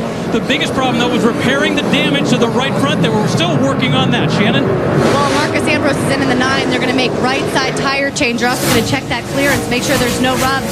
He also said that the steering wheel is pulling just a little bit to the left, but they're just going to take care of that right side damage right now. So they'll get back out on the track. Meanwhile, you saw Alex Tagliani get around down the Carpentier, and so did the 38 of Leffler. So let's reset it. It's Fellows, Tagliani, Leffler, Carpentier, Robbie Gordon, and Allgaier, your top 6. And the only advantage for Marcus Ambrose is that he can go the rest of the way now without stopping. Yeah, that's true. He can make it on fuel now, and that's one good thing. I really think that those guys that made the last pit stop on lap 30, if they get enough caution flags, and we talked about this, about 6 you're going to need, I think they can make it on fuel, Marty. Well, let's listen in on Ron Fellows' radio. I'm sorry, Jim. When you're good to go, and you got plenty of clearance. Jim, what do you got for us? Okay. Actually, guys, that voice is the only voice you're going to hear on Ron Fellows' radio. That was crew chief Jim Long. Ron Fellows cannot talk back to his crew. His radio, the microphone, is not working. But they're using hand signals Fellows has to indicate loose or tight when they come in on pit stop. So Jim Long, on his first race this year, has a driver that can't talk back to him. That sounds pretty good. This is difficult enough, but to not be able to communicate with your driver and make proper adjustments, it's almost impossible. Rusty, you said earlier, he's as smooth as silk, and that's why he's leading right now. Well, you take a look at him right now. I mean, he's run so many different styles of race cars in his career.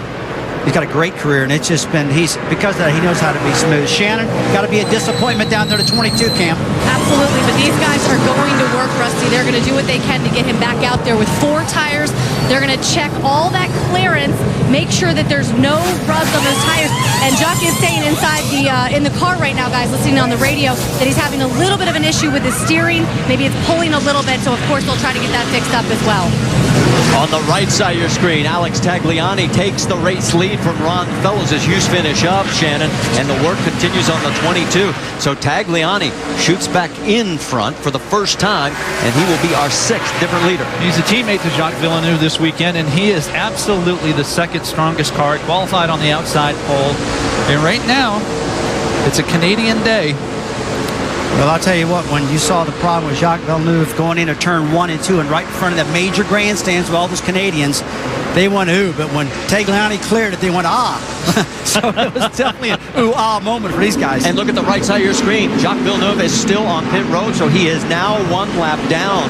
And the hopes of all these hometown fans for their local hero, they're in some serious jeopardy. Yeah, that's a disappointment, obviously, for he and the team. And but there are still some locals to cheer from, and the driver leading, Alex Tagliani, has done a great job. Not a mark on that. On the pole for this year's Indianapolis 500, but right now he is loving life at the front of this field. Look at that view, and he has got clear track ahead of him and 27 laps to go here at Montreal. Marty, they told me that these cars, in fact, the 12 car, this is their Charlotte primary car coming up. Now, that's a 1.5 mile oval track. That just goes to show you how this new design nationwide car can run at all the racetracks on the series. I'll tell you what, they might want to try running their road course car at Charlotte. Here are the Canadian drivers in the field and where they are running right now. First and second, Alex Tagliani, Ron Fellows all the way through with Andrew Ranger, who is out of this race. It's also available online at ESPN3.com. As the clouds continue to darken here on what was supposed to be a picture-perfect sunny day, rain is off into the distance. And right now, Alex Tagliani has opened up a 1.1 second lead over Robbie Gordon. Ron Fellows is now 3rd, Jason Leffler 4th, Justin Allgaier in 5th, and Danica Patrick is pulling into pit road. She was in the top 10 at one point. Rick, what is going on? She's having brake problems. In fact, she was so concerned that she thought she might not even be able to slow down properly. If you look on the left front of the car, you can see she's had some contact with somebody, possibly during that first turn incident. They're going to go ahead and try and do their best to try to get that left front fender pulled out. Danica was saying that she has so much problems trying to brake, she wasn't even sure she could get all the way around. And then when she hit the pit lane, she thought she didn't have enough ability to slow down. They pull off all the tape off the front and send her back out.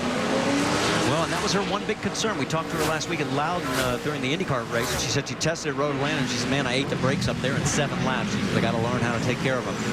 I tell you what, she's not alone. This place will tear up brakes. So there is Alex Tagliani, and the Quebec native is out in front. And we asked him before the race, what would it be like to win at Montreal? It would be, I don't know, a dream come true. I won in Atlantic. I got on the pole in IndyCar there. you know, you know, the people from Quebec are really fanatics, and everybody from NASCAR loves going there because they see the atmosphere and they love the track. So if a guy from there could win, would be definitely fantastic. And here's the thing to think about, guys. His 2 other races back in 2009 in the Nationwide Series, on a speedway, he finished 38. On a road course, 26th. Here he is leading. Yeah, and the road race experts will tell you that these are the most difficult cars to drive, period. Whether it's an oval or a road course, they have a very difficult time adapting to these. As we look here, Scott Speed hits pit road. Jim, what do you have on the 33? Well, let me tell you, Rick, Scott Speed has been as quiet on the radio as I've ever heard him. This is simply a splash and go. With 23 laps to go, they are in their fuel window. Scott Speed, as we said earlier, putting on quite an audition for next year. And he is one of the few that we can absolutely guarantee it will be able to go the distance for the race, because Alex Tagliani's last pit stop came at lap number 28, so he has got to come in soon. Rusty, I'm watching Alex, and he seems to be working a little harder to stay in front of Robbie Gordon than Robbie trying to catch him. Well, this is, you know, he doesn't have many reps in a car like this, but I'm so impressed at how fast this guy is and how much he's caught on. Alex Tagliani has really impressed me for being a road racer, but you can't expect that he knows everything about these big, heavy cars. Those Indy cars, about 1,530 pounds of total weight. These cars, about 3,400. Look at Boris said, guys, off course. Off course is right into the gravel pit, and that is down at the hairpin.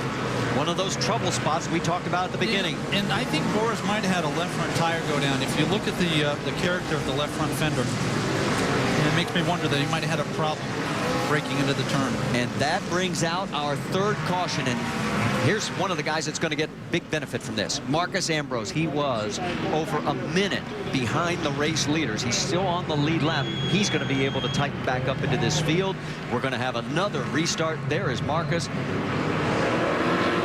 And let's show you what happened to Boris said that brings out this third caution. This is leading into turn 13. Yeah, I'm looks sorry, like turn 10. It actually looked like he started wheel hopping the back of the car, guys, and slid off course. And he continues to hit the wall, almost like he, you know, there's something broke, and he's like, I know I'm done. I'm just wondering if your first analysis was right, speculating about the tire, because it looked like, you know, it was getting twitchy and then heading to the wall. Right. You know, they kept working on the front suspension of that car. They had the hood open, trying to work on the toe in. Absolutely, maybe a tie rod came unscrewed and the car failed a suspension part. That could happen. Or the back of the car started wheel hopping and he got it out of control. I don't want to be a bearer of bad news, but if you're a Danica Patrick fan, the gas on that front grille means only one thing. She still has brake issues. She did manage to stay on the lead lap, but here's what happened. Crosses out, you got 2 back coming hard, looking to your left, coming inside. And she can't stop. She gets into the grass here and obviously fills up the grill. She'll have to come down pit road. But if she doesn't have brakes, basically her day's over. The brakes will not come back at this point. They're cooked. And we saw a lot of problem in last week's Cup race at Watkins Glen where drivers got off course. In fact, even the Nationwide, too. They got off course, got the grass on the front of the grill, caused a lot of problems. And with the splitter being so low, it just scoops all that grass up. It clogs up the grill, unlike some of the older cars in the past. You can see she's hot, Rusty, and I don't know if you folks at home noticed that, but she had an ice bag inside the race car there. It's right here. She's struggling with the heat. Right underneath her right side belt. It helps a little, you know. If you can, the key to getting through something like this is if you can keep your head cool or your brain cool, it'll convince the rest of your body you're okay. But she has that visor up. That tells me the cold air box has failed. She's not getting any help. I'll tell you what, if she's going to run full-time in the Nationwide Series next year, she better start working on handling this heat, because right now it's only about 80 degrees out there. It's not too hot. Well, it's got a roof on it, right? She's used to racing cars that don't have a roof on it, and it's got to be a whole lot more comfortable, or certainly more cool. Less hot. Well, we can tell you J.R. Fitzpatrick in the number 67 is going to get the free pass, and that'll put 29 cars back on the lead lap. We can tell you also that Blake Cook has taken his car behind the wall. Clements, McClure, Kennington, Ranger, Shepard, Jeff Green also. There is the last pit stops for our top 5. And the question is, do you dare pit with threatening weather? Well, I think Tagliani's got to pit, don't you, Rusty? He's running low. He's in the worst shape of everybody in that top 5 group. Yeah. Well, there are a lot of ways to lose these races, and running out of fuel under caution is not one you want to carry home. Second worst would be fifth place Justin Allgaier. He last pitted on lap number 29. Here he comes, Alex Tagliani. Is he going to come? He does. Yes, he does. He made the fake, and now he is going to commit. And here comes Robbie Gordon as well, and a group of others. I think Marcus Ambrose was saving fuel when he was running a minute behind, Marty. I'd be surprised if he didn't stay out. He last pitted on lap number 45, and that goes back to what you said. If he gets enough caution, he might be able to make the distance, and he may get up a ton of track position and pick it up here. I'm going to really be watching this strategy right now because there's still about 10 guys on different fuel strategies. See what happens here, guys. All right, let's send it down to Jim Noble. All right, busy time on pit road. Justin Allgaier's in. They'll take four tires and try to pack that fuel cell full so no-go racing fuel to go the rest of the way. Ahead of him, teammate Jason Leffler. Same deal. They'll make a slight track power adjustment, but 4 tires for Leffler as well. Shannon. Down here on pit road, we have the 77 Alex Tagliani. He is in his pit box. Says the car's just a little bit sluggish in the chicanes. They're going to make a 4-tire change and fuel. Robbie Gordon also in 4 tires for the 77 and packing full of They fuel. all pitted nice in front of all. Enough fuel to make it. Race off pit road, and you can see Trevor Bayne picks up a ton of positions. But remember, we had cars that did stay out on the racetrack. Tagliani loses one. Stenhouse picks up, but Tagliani has fresh tires. So we'll reset the field for you because Ron Fellows is your new leader with McDowell and Michael Annett. They stayed out. Third caution. And Ron Fellows is our race leader. Let's get the latest. What are you hearing, Jim? Well, Marty, remember, Ron Fellows cannot talk to his crew, but they can talk to him. Here's why they told Ron Fellows to stay out. I'm hoping the caution comes out for rain. If the caution comes out for rain, we're in Fat City. If it doesn't, we're still all right because there's a ton of cars between you and the guys that took tires. So in other words, if it does not rain on this next lap, expect Ron Fellows to hit pit road and get at least a splash of gas. Well, before we flash back to 2008, think about this. We're working lap 55. He last pitted on lap 32. That's 23 laps. We've seen some people go 26 laps. He's going to run out of fuel unless that rain comes. But talk about rain. Well, Ron Fellows knows well about that subject. He has won 4 times in the Nationwide Series, including right here at Montreal in 2008 when they played that strategy to a T. And that's what they're trying to do right now. Well, Marty, it looks to me like the top 3 cars definitely will not make it on field if we go back green right here.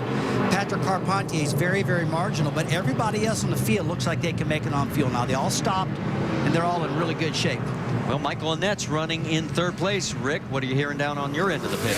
Yeah, they are rolling the dice as well. They believe they're about 4 laps short of going the distance. They're going to stay out and hope that during the course of the rest of this race that somehow they get enough yellow flags that they can go ahead and finally catch up on fuel strategy. But right now, the way it stands, Michael Annett would not be able to go the distance. They last pitted on lap 42. We're working lap 55.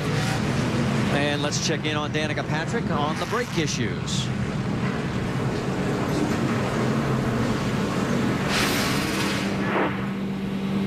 2,900. Okay, pump it up right quick. Make sure you got a pedal. You got a good pedal? No, it's coming back a little. Hang on. Pretty long. Yeah. And brake. Roll off. No keep color.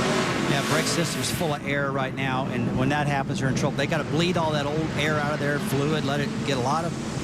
When those pads get that thin, the pucks on the caliper come way out, and then the rotors knock them back, and you have to pump forever. But when you get a long pedal, you've overheated everything. You put air into the system. So they've got to get all the air out of the system now, and they were doing the right thing by keeping her on pit road and trying to get all the air out. Get fresh fluid in her, cool everything back down. But still, her brake efficiency still won't be great, but at least she'll have brakes back. These are all elements of NASCAR racing. If she's full-time next year, this is something that she'll remember, understand better.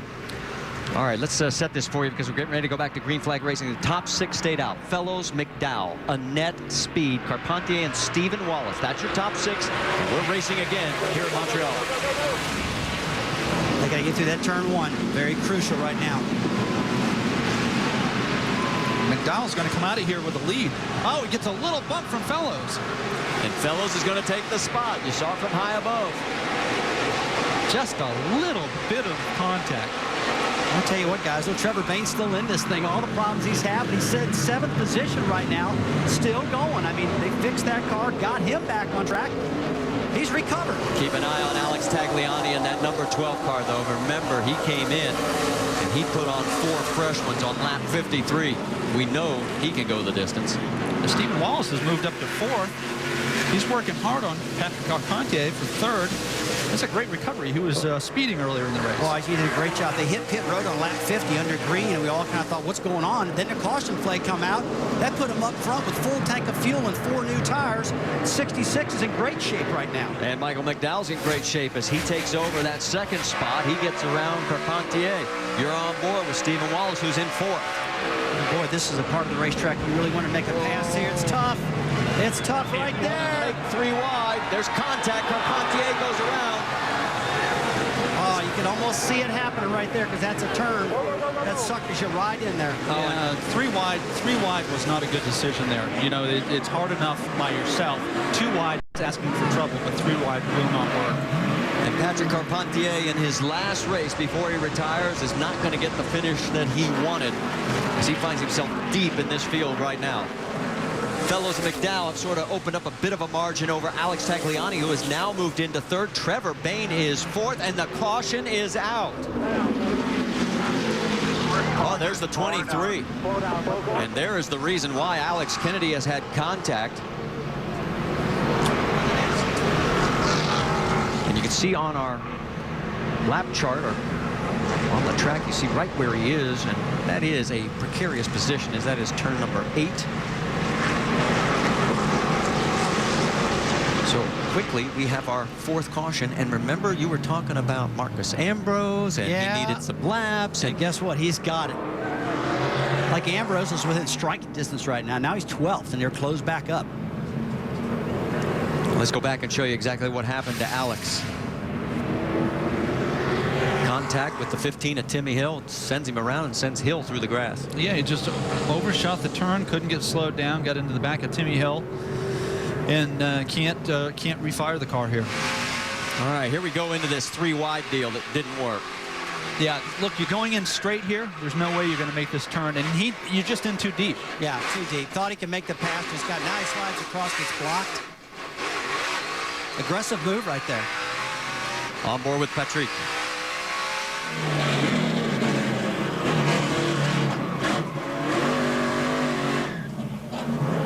And this is the worst view a race car driver ever has. No, I don't think Patrick knew that that there was a car underneath him there either. He was occupied with Michael Annette, the 62, and you know, he didn't expect it because 3 wide won't work. Well, Carpentier is back to 25th position, still on the lead lap. In fact, we have a total of 28 cars, and it looks like Luis Martinez will get the lucky dog for the 2nd time today and get back on the lead lap. And saving fuel here. Saving fuel. That's about all the competitors will be doing that now, I would say. Just save all you possibly can. Like we talked earlier in our broadcast, they're really concerned about what they learned at Road America when they had 3 green wide checkers and ran a lot of people out of gas because of it. So a 3-lap run here, a green-white checkered, would be an extra 9 miles. That's a lot of fuel. And look at Fellows. I mean, he's almost on fumes. Remember, folks, he pitted on lap 32.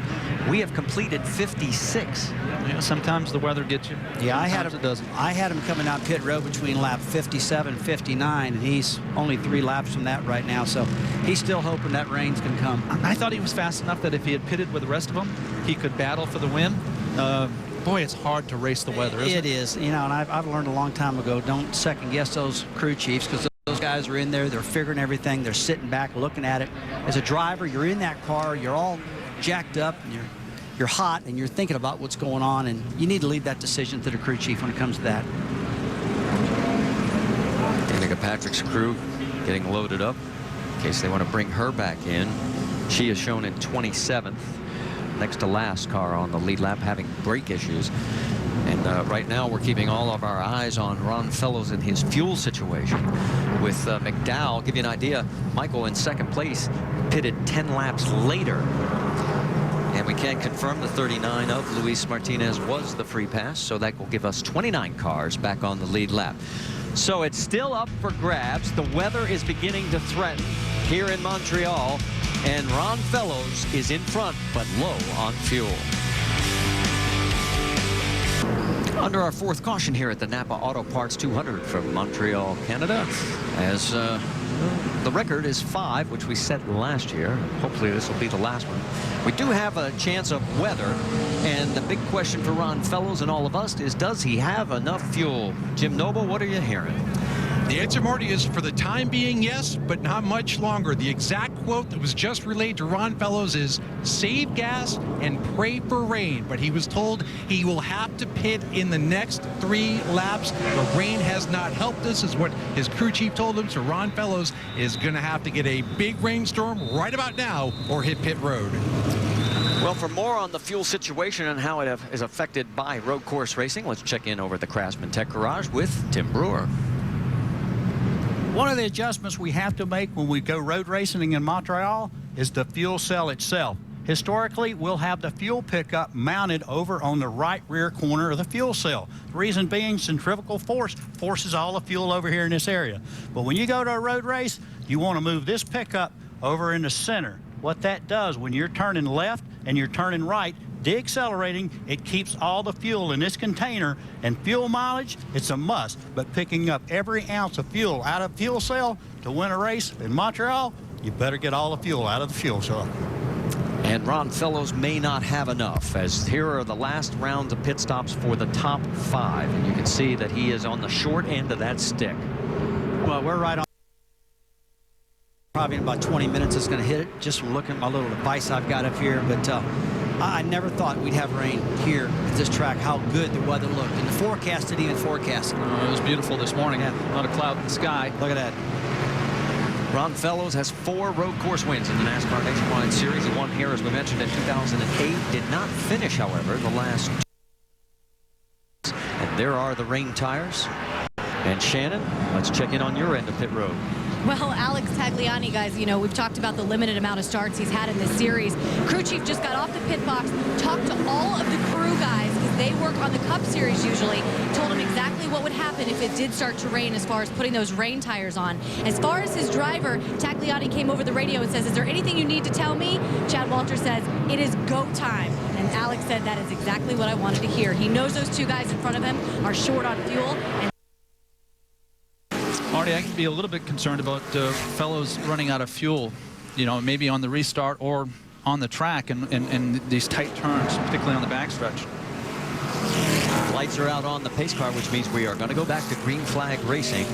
And the question will be is, how soon does Ron Fellows have to surrender the lead, or does the rain save his bacon? I'll tell you, the thing I'm more concerned about right now, Marty, is that dreaded turn 1. What's going to happen when they get down to turn 1? Are they going to keep it on the track? I haven't seen many people have been able to do that with these brakes wore out and the tires down. Fellows took driver's right. We saw what happened last time on the restart when the 22 got too hot going down in there, and it cost him dearly.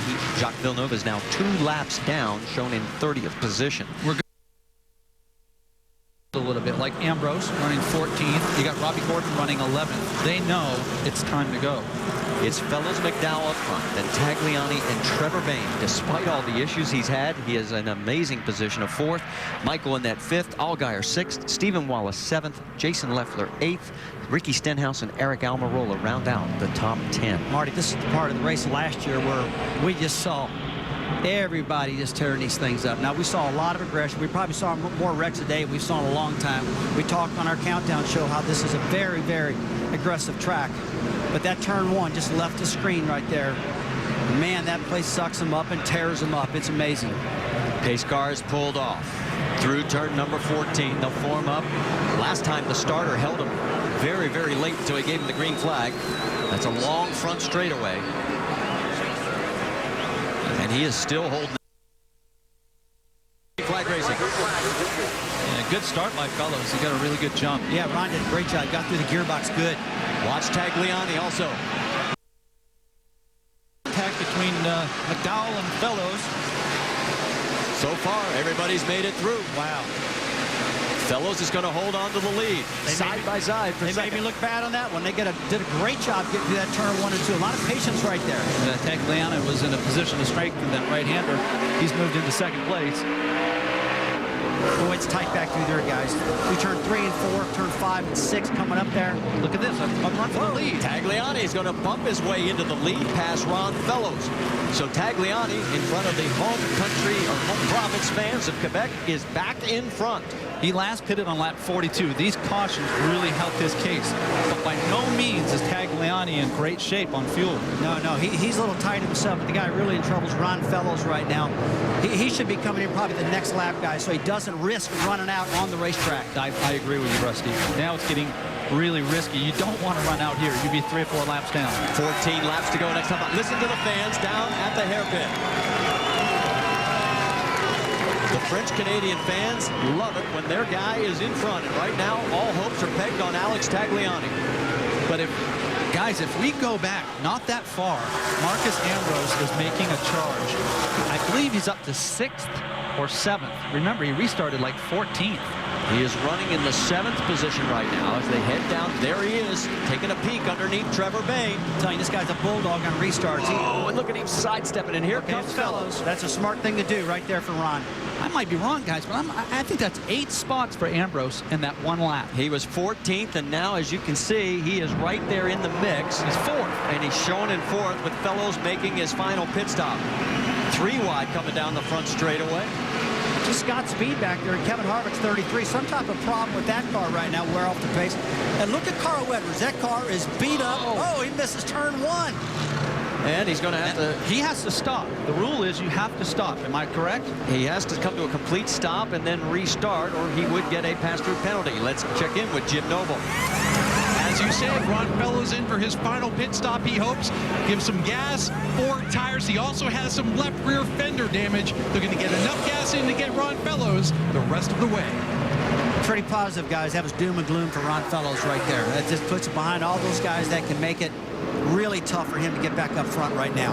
Look at Ambrose taking a peek for 3rd. He's going to make it look easy as he gets underneath Allgaier. And we watched Marcus Ambrose last week, Ricky, him bulldogging right through in that cup race. When I thought he was done because of his fuel strategy, this guy made it work. Look how aggressive he is right now. And Rusty, you know what it's like when you win your first race, the wind is to your back, right? I mean, he's coming off his first Sprint Cup Series win. So he's in a position of strength now. Yeah, I'm going to be watching his lap times right now. When he gets clear like he is now, man, he can flat lay some fast times out. Again, this car is out of Richard Petty Motorsports. This number 9 car is. It's a Roush Fenway Ford prepared by Jack Roush's guys. And a real fast road race car. More damage for Alex Kennedy in the 23 as it looks like he has got the right corner again as he's trying to nurse it around. Will we get another caution? Right now, we are still green. Now, there's pull-off areas around here for him to get off the track. Just hope he does that and not bring the caution flag out. Boy, he's got a long way to go, doesn't he? Yeah, he's heading for the hairpin right now. Yeah, it doesn't look like there's any sign that he's going to stop.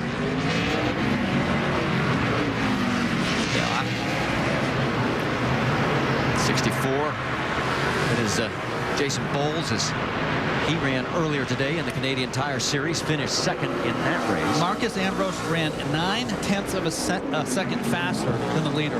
Yeah, he's got almost a full second. Sorry, Rick. He's got enough speed right now to take the lead. Get past Alex Tagliani. And he's got 13 laps. He's got a ton of time. But he's got to race that rain, and it's coming. There is that. There is that. You got McDowell occupying the mirror of Alex Tagliani. That's going to slow them both down. It's going to help Marcus Ambrose's case. It's going to get really busy here going into turn 1 and 2. Guys, word from NASCAR, the 16 not come to a stop, so he will have to do a pass through. Here we are, a battle for 2nd, side by side. Ambrose with McDowell in the 18. All right, now he's going to clear him at the drag race down the long straightaway. These guys are running about 170. Caution is out. Wow. Our 5th caution, and there's some of the debris on the track. And did I see some rain on the lens of the camera just then? Yeah, we're at a point now where, depending on how long this takes, we could be in trouble with the weather. We have 13 laps to go, 12 next time by. And Alex Tagliani had himself about a 4/10 of a second lead and did not necessarily want to see this because he was in good control. Marcus Ambrose is thinking to himself, I found new ways to lose this race. Not again. He's had an eventful day. He started in the back of this field. Remember, he just flew over from Michigan, made it all the way into the top 3, then fell back, has now fought his way back up into the top 3 again, and we'll have to wait and see where they're going to shake out. Is McDowell going to be listed as second, or will Ambrose be listed as second when the yellow came out? McDowell is on fumes right now. I got him. I mean, he's got enough fuel right now, guys, but to finish the race, it looks like to me he's about 1 lap short. He's just got to be turning his engine off, saving all the fuel he can, and he might just pull this thing off. Rusty, we started the day telling everyone the window was 25 to 27. He would have to go 32 laps. Is that correct? Yeah, you're right. We had a lot of caution flags, Ricky, and one thing that we got to remember, they're under caution. They are turning the engines off. They are saving a ton of fuel. And they're at the point right now, they're at a point of no return. They're going to go for it now. The rule of thumb is 2 caution laps is the equivalent of 1 green flag lap. And we're hearing from the production truck that we do have the situation involving Trevor Bayne. Now remember, he had all kinds of problems early in the day and then worked his way back up into the top 10, and here's where he comes across. And he didn't completely stop, and they were emphatic about that. You need to come to a complete stop or you'll be penalized. Let's check in with Shannon Spake. Well, guys, what a day it's been for Trevor Bayne. And finally, there were some smiles down here in their pit box. They'd worked their way all the way back into the top 5, and he just had this to say over the radio. And we've heard this be a problem with the Roush Fenway guys. Stenhouse Jr. had some issues. The 60 also had some issues. But right now, as you heard, Trevor Bayne really dealing with those brakes. He says that they're completely gone. So Trevor has the issues, as we've heard some other drivers have, as far as brakes. We knew that was going to be a problem. As I just did some math, guys, we found out it was 9 caution laps. It's now 10 that McDowell has run since his last pit stop on lap 42. So we'll have to do some math, but it's going to be close for him. Did you get a new battery for that calculator? I've given up. I've just set it down because I don't want to be wrong. I don't want to mislead our listeners about what's going on. But I do have a feeling we'll get some more caution laps, and it'll help these guys. But if we get those caution laps late and start going to that green-white checker stuff, those 3 overtimes, that's what's going to get them in trouble right there. So you're looking at 32 laps from the last time you pitted to the end of this race. If you take the 10 caution laps and you divide it by 2, so you deduct that from the 32. I'm looking at 27, which is inside the window now. Yeah, that's where they can trade on the edge. Making it. That's right. Hey guys, I want to update something. NASCAR saw the replay that we just showed you at home, and they have rescinded the penalty on the 16, saying he was forced into that position. Yep. He did lose spots as a result of being forced in that position, so there will be no further penalty for Trevor Bayne, so he will stay in the 10th position, right behind Reed Sorensen. And remember when Reed Sorensen, at the beginning of this race, was a lap down?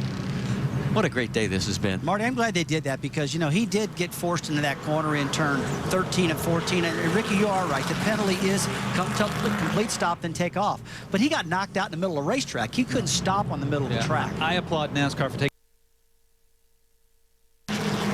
That's perfect. Let's also review what's happened on the 60, because normally Carl Edwards is usually running up front. He is 15th right now, and we haven't mentioned his name very much today. Unlike Marcus Ambrose, he too started in the back, but Ambrose has been able to work his way up. Let's show you what's happened to Carl. He's got all kinds of damage all over the number 60 fast and all forward. There's another car just starting to lock those rear brakes up. I mean, they've lost their fronts, right on the edge of locking the backs up. Let's watch it from his onboard one time and see what it looks like. Here we go.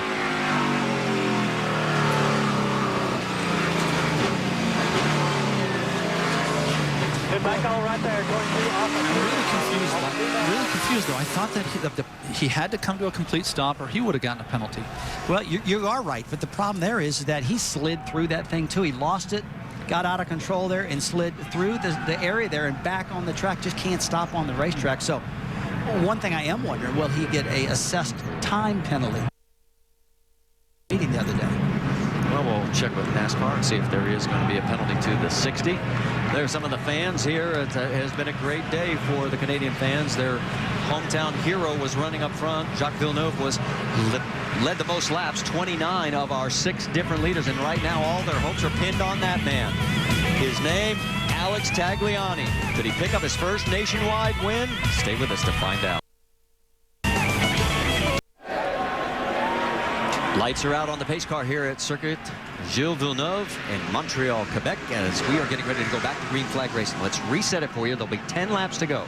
We have a total of 27 cars on the lead lap. Alex Tagliani has taken driver's right as the race leader. Then it's McDowell, Ambrose, Allgaier, Robbie Gordon.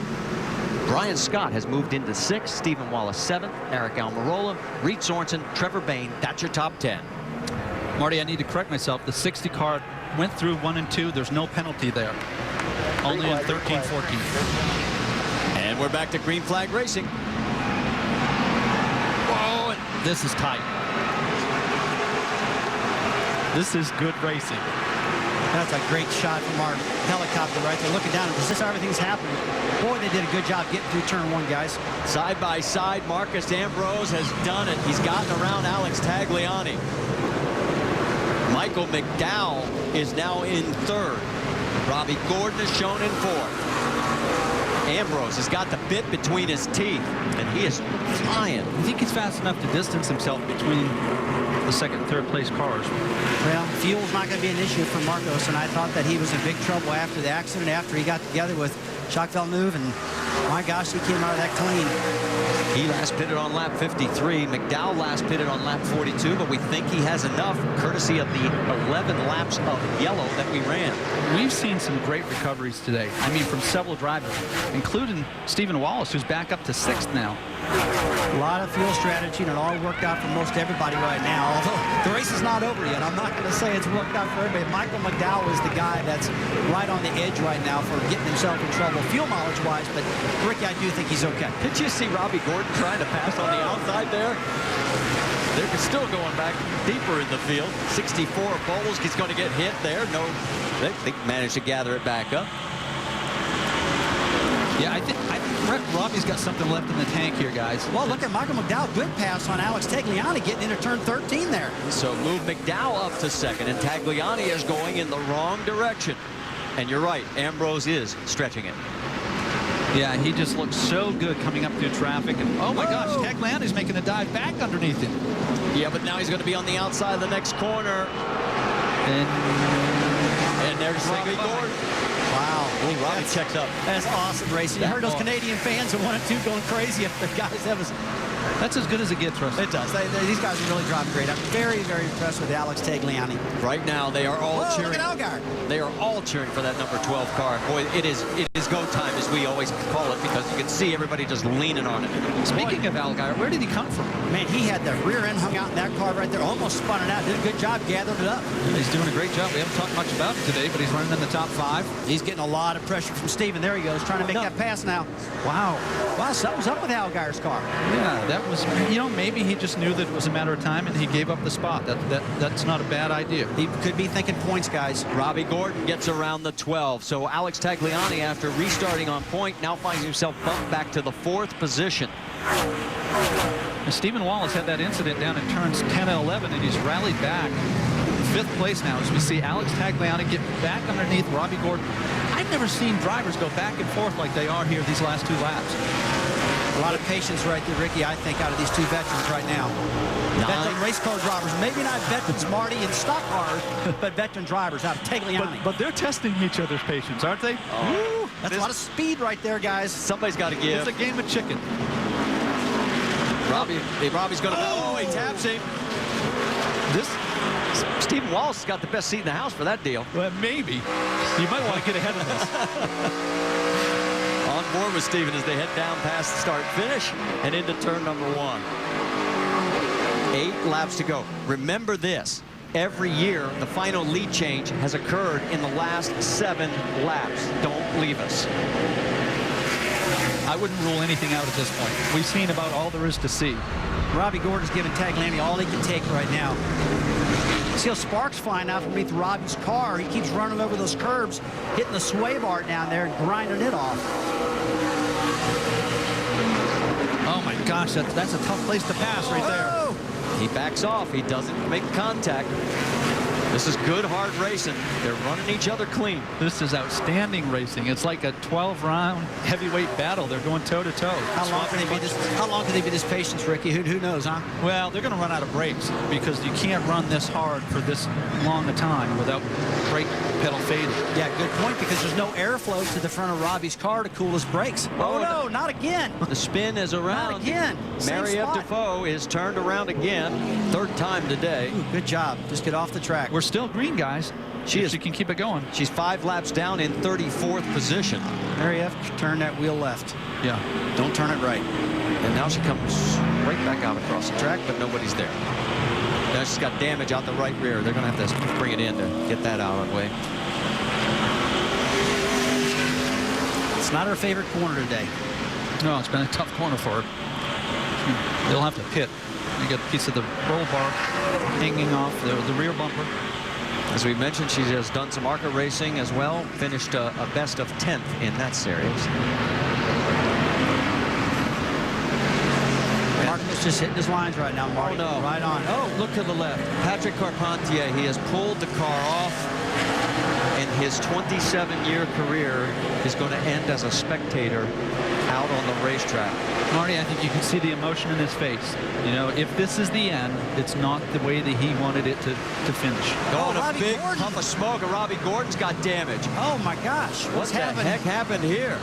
Well, it looks like he made contact. You can see the hood is crinkled up, and he may have busted an oil line from the oil cooler, Rusty, something under the hood. It's a hard hit, whatever it is. Now, they were going at it back and forth. They were mixing it up as aggressive as you can be and survive.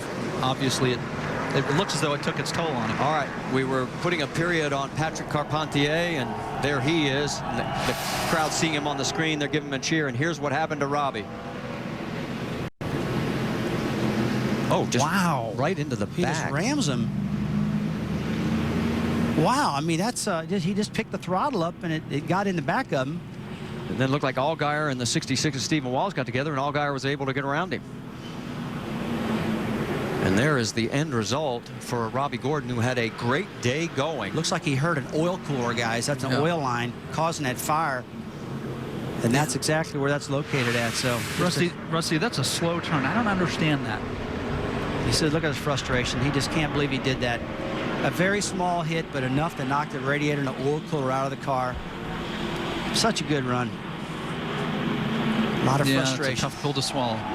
Look at it. Every time our cameras, they see that on the big screens here, and listen to this crowd. What a salute.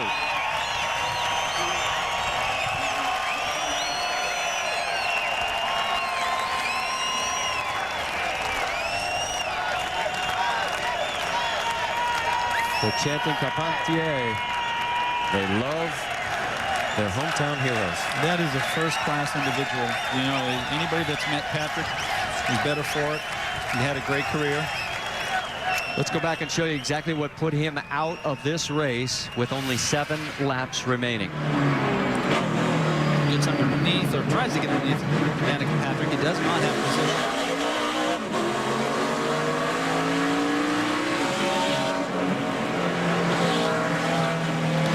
Something failed in the drive line. And everybody just goes flying by. And that's not the way, like you said, not the way you want to end your career. He's a true pro, though, Marty. Just pulls this thing off course in a safe way, not to bring a caution flag out and impede the race. And look at this. He pulls over there. But what a great seat. Gets up in a grandstand to watch the most exciting part of the track. And you know what? He's getting the tribute. He's getting the recognition he deserves. So the fans will give him a salute as the other pace car, they have 2 of them here, takes him around the track. Stay with us. It's not over yet. For Marcus Ambrose, he took care of business in Cup finally last week. His business here is still unfinished. This was 07 when Robbie Gordon spun him out. Then in 08, the rain, well, he ended up finishing 3rd in that race. And then in 09, this was the biggest heartbreak of all. He clips this curb way too hard, launches into the air. Carl Edwards ducks under on the final corner to take the win. And last year, an electrical problem put him in his first DNF position. And now, as we get ready to go back to green flag racing, the lights are out, and there is Marcus Ambrose. He started in the back of this field, moved up into the top 3, fell all the way back to 28th, and is now in position to win this race. Michael McDowell stands in his way, and we have just been told by NASCAR they're going to add one more lap, so we will only have 4 laps remaining. And it's because of the speedy dry that they have out on the track. I tell you, that's a good call right there, because you know those drivers will get in that, and there'll be another caution flag. Good call blowing that off and trying to get some more grip for him. Look at that. Yeah. You don't want that to determine the race. No, not at all. Okay, so we're going to step aside, get one more quick break in, and when we come back, we should be going back green flag racing with just 4 remaining at Montreal.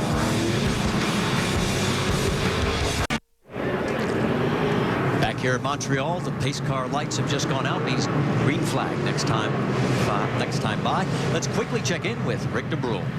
Yeah, needless to say, 2 very disgruntled and not happy guys out here. Patrick Carpentier, Robbie Gordon. Patrick, not the way you wanted to end this today, your career. What's going through your mind right now? No, I mean, like Robbie, we had a great car today. We're saving the brakes and everything and taking our time, and we're out of the front. And I guess Stephen Wallace hasn't learned how to brake yet, so ran the back of me and spun me out. And after that, I was really pissed off, so I started running everybody over, and everybody started running me over, so that was it. At least he had perhaps a little bit of fun out there as he was going. Robbie, and let's talk about the thing. You were running so strong today. It looked like you had a car that potentially could do it. What happened? Yeah, we beat ourselves. That's how we do it here. Seems like we always come here and have a shot at winning. You know, I passed Patrick clean. He dive bombed me down in the hairpin. Alex, sorry, thank you. And I don't know. We went down into the last corner. I was going to move him over a little bit, and the bumpers didn't line up, so I got the radiator, and that's my fault. But you know, looking back at it, we needed to go, and I needed to get Patrick when I passed him the first time, and he didn't race me clean. Robbie Gordon never leaves anything out on the racetrack, and try it again, but didn't pull it off here at Montreal, guys.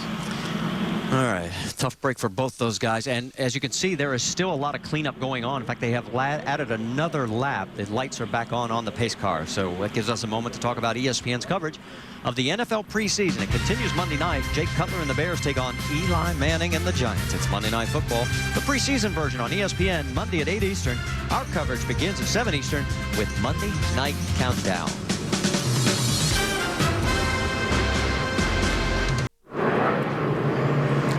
All right, lights are out on the pace car here at Montreal. We'll have 3 laps of green flag racing when we come back to get the start. It is Ambrose, McDowell, Tagliani, Allgaier, and Stephen Wallace, your top 5. Some others that we should point out, Reed Sorensen has battled back. So has Elliott Sadler. Sadler's shown in 8th position, Sorensen 10th, Ricky Stenhouse Jr. shown in 17th. So the points championship right now, as it stands, about 15 points separating the top 3. Let's get an update quickly from Rick DeBrule.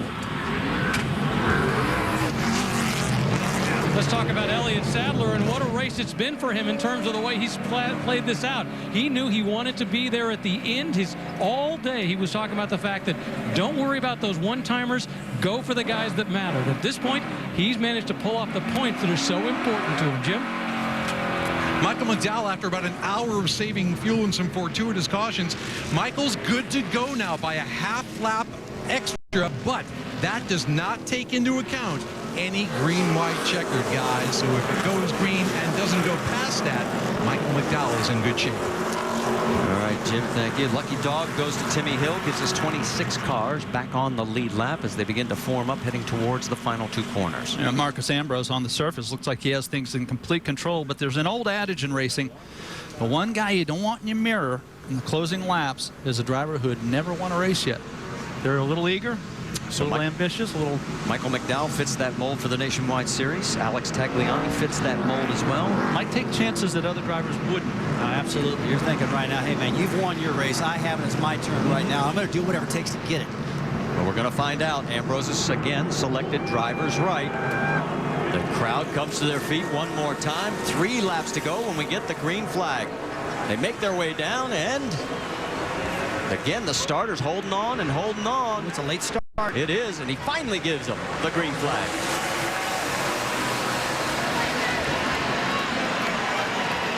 Hang on. Well, the top 10 are going to make it through. Sadler gets bumped out. Oh, you see Michael McDowell out in that speedy dry, guys. No grip out there. Yeah, Stevens moved up to third. It is Ambrose out in front of Tagliani. Stephen Wallace with what would be a career best run if he can hang on to that position. Boy, McDowell really got himself in a bad position by being on the outside with all that speedy dry. You saw his car slipping and sliding. Stephen got underneath him and got going. Another clean start, guys, from turn 1 and 2. It surprises the heck out of us, doesn't it? It does me. We were expecting worse. Let's give the guy in 5th place a ring of the bell because Brian Scott. Whoa, look out. McDowell is he get in off the course and almost got so loose. It turned it around. He saves it nicely. That was a big save. He had one tire in the grass. Brian, it's a hard way to break. Brian Scott has one top 5 in his entire nationwide career. Here he is on a road course, and there he is running in 5th. And there's Eric Almirola with his string of top 10s still going strong as he is at a good run. Like, look at this. The 32 of Resource goes around. Bad for our point guy. He had come so far. He was second to points just then, guys, by 2 points behind Ricky Stenhouse. This is going to hurt him big time. Drop to the back of the field. McDowell making a pass here. Taking a peek on the inside of Stephen Wallace as they go into 13. Can he make it stick? Little contact up over the curbs. They both survive. Well, that's as good as that can turn out. You see Stephen choosing to block a little on the inside, position himself for turn 1. 2 laps remaining on this 2.7-mile circuit. Wallace trying to hold off Scott. Looks like there was a little contact there. Courtesy of the bumper cam, there was no doubt about it. Well, you can tell the intensity heating up. Oh, Ricky Stenhouse goes around. That was our point leader right there. That is great for Reed Sorensen. We got a race again here, guys. And he's got smoke out that right side. Is it a tire rub? Uh-oh. Remember the fact that the Roush engines, they've had some problems lately. I think that's tire rub. I think you're right. I think it is. Boy, it's falling apart for a lot of the points contenders here late in the race. Elliott Sadler's, he dropped to 12th. Marcus Ambrose doesn't know all the excitement that is going on behind him. And look at this. Tied for second, 17 back would be Sorensen and Sadler. Scott Speed overheating big time, guys, shooting a lot of water out of that 33 car. You think he might have some grass on the front of the grill? He's got a lap and a half to go, and I guarantee he's not going to stop to pull it off. Your driver tissue melts down. That's all you can do, Marty. You're exactly right. Danica Patrick locked up. Yeah, she's got brake issues again. Still. Oh, right into Ron Fellows. She hit him accidentally. It's a tough part of the course. She was running 13th, has a good run going despite all the brake issues. She's going to lose a couple more spots here. And at Marty, it looks like a right rear quarter panel's tore up big time. And there's still problems for Stenhouse. Remember, we talked about how... motor. It is motor. I was wondering, guys. You're right. Yeah, it's coming apart. Turn into turn 10. And we've got a full course caution. No, unbelievable. But the final lap is out. No. We got the white flag flying, Marty. Check we got it, the white yes. flag. Don't have to worry about it. No, it is a final lap. So it's going to be a full run to the finish. Yeah, Marcus is just saying to himself, all I got to do is have a solid lap, no mistakes, hit my marks, don't miss those shifts. These things are second nature for him. Oh, and that turn 14 is what got him a couple years now. When he hits the rump of the bump right there, he got him out of control. He's got to be thinking that. Let's give a little credit to his substitute driver while he was gone. A friend growing up, Owens. Yep, good drive he did for Marcos, getting that car set up. Owen Kelly did a great job. Yeah, Owen Kelly. And that was Marcus' decision. Just a few corners left in the NAPA 200. And the demons for Marcus Ambrose in less than 2 weeks will be taken care of on both the Cup and nationwide level. Okay, this is a tough part right here into turn 10. A lot of drivers trying to outbrake each other into here. Let's just get through this corner. He does a great job, Marcos does. Alex Tagliani there in second, with McDowell close by in third. Stephen Wallace still in a career best position of fourth. And Brian Scott with a sneaky little run. He never really cracked the top 5 until the end. What about Alex Tagliani? Take a look at Michael McDowell trying to make a pass. Sees better, gets back in line, guys. Marcos Ambrose went through a lot to get here. He's thinking right now it was all worth it. Takes the corner nice and smooth this time. Comes down the long front straightaway. Brian Scott gets turned. Awesome job, Marcos Ambrose. Awesome job, son. Nice job, guys. And Marcos Ambrose gets the win. Exciting run. And we made it without rain, guys. It was a very entertaining race. Great race, great race. Brian Scott ends up coming in 12th position after the last corner spin. And look how wounded that car is. Awesome job, guys. Second race in a row for Richard Petty Motorsports. He wins Watkins Glen last week. And he wins again here at Montreal, Canada. The very appreciative fans. They wanted one of their Canadian drivers to win, but they will salute the champion. Richard Petty and Andrew Merstein, the two got to be excited about their driver, Marcos Ambrose, what he's done. Really proud for him. And let's check in with Shannon Spake. She's caught up with a very happy winning crew chief. I'm telling you, a very happy crew chief. You guys had so much to overcome. Starting in the back, you had a substitute driver for practice and qualifying. What was the key to getting this victory today? Man, when Marcos got spun out there, I think by the 22, he was so determined, man. The car was really fast. The Richard Petty Motorsports DeWalt car was just so awesome. I don't know. He's the man. He is just the man. And I think the crew down here, they're pretty good too. Guys? All right, thank you, Shannon, as the celebration is just beginning here in Montreal, Quebec, as Marcos Ambrose, in literally a span of less than a week, wins his first nationwide race and his first cup race back at Watkins Glen. We'll get a chance to talk to him. I guarantee you he is going to have one big, deep breath and a lot. This could save you 15% or more on car insurance. Back here at the circuit, as they say in French up here in Canada, Gilles Villeneuve. There is the winning car of Marcos Ambrose. And do you notice those little drops on the hood and the roof? Yes, it has just begun to sprinkle lightly here at Montreal. So we get this race in, all 74 laps, under dry conditions. All right, let's go back earlier in the race. And here on pit road, actually, some contact we're hearing from the 66 and the 99 cam. As here is Stephen coming in. Whoa, okay, well. Jim, what's going on? Well, that's the first thing I'm going to ask Steve Wallace about, even though he just posted a career-best fourth-place finish. You saw the same replay I did. What gives? I don't know. My 5-hour Toyota was really fast today. We had a couple challenging moments where me and Carpentier were racing really hard, and I got underneath him. I tried to outbrake him. He crowded me. I got loose, and I spun him out. Obviously, Baxter was upset. I'd be upset too. Yeah, but only girls pull hair, so I don't really know what to say about that. But great finish for our 5-hour Toyota. The pit stops were great. The car ran great all weekend, and today was a good finish. And I feel really bad about what happened to Jason Leffler. That might have looked intentional. It wasn't intentional. I'm trying to seal everything up I can with him, and I feel really bad about him. And that was honestly a racing deal. Me and the 9-car Ambrose were side by side. He was in front of him, and I checked up, and Leffler was coming down, but I used to swear on my life that was not intentional. So, Jason, if you're listening, I'm sorry, and that's all I can say. But 5-hour Toyota was fast, man, and we're going to go to my favorite track, Bristol. Have a good run. Congratulations on the finish. That's Steve Wallace, guys. And we do not have that on any of our cameras, so we can't show you exactly what he is referring to. And so there is Marcos Ambrose as he is making his way towards victory lane to begin the official celebration.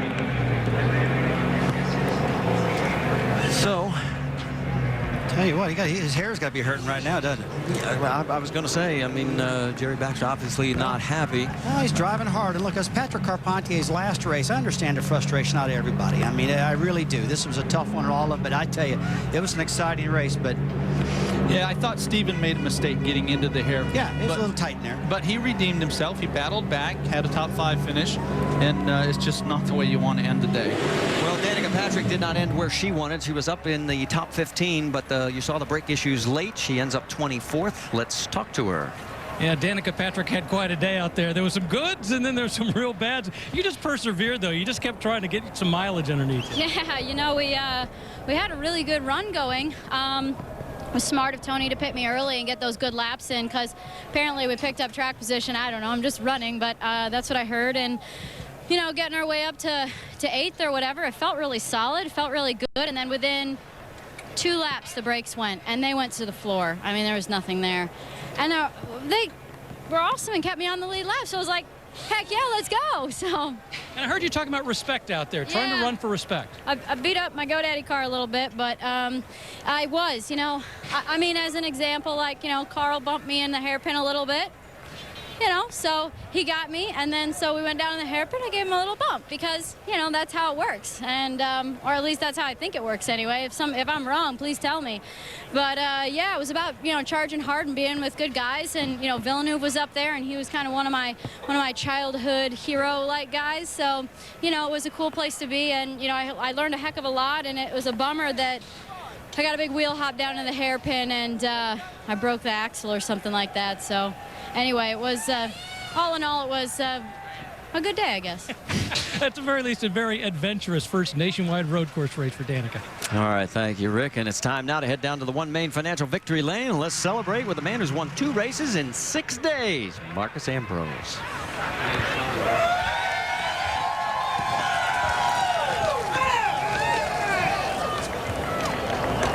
So many times Marcus Ambrose has tried to win here at Montreal, guys, and he finally breaks through as the rain starts to fall. No rain tires today.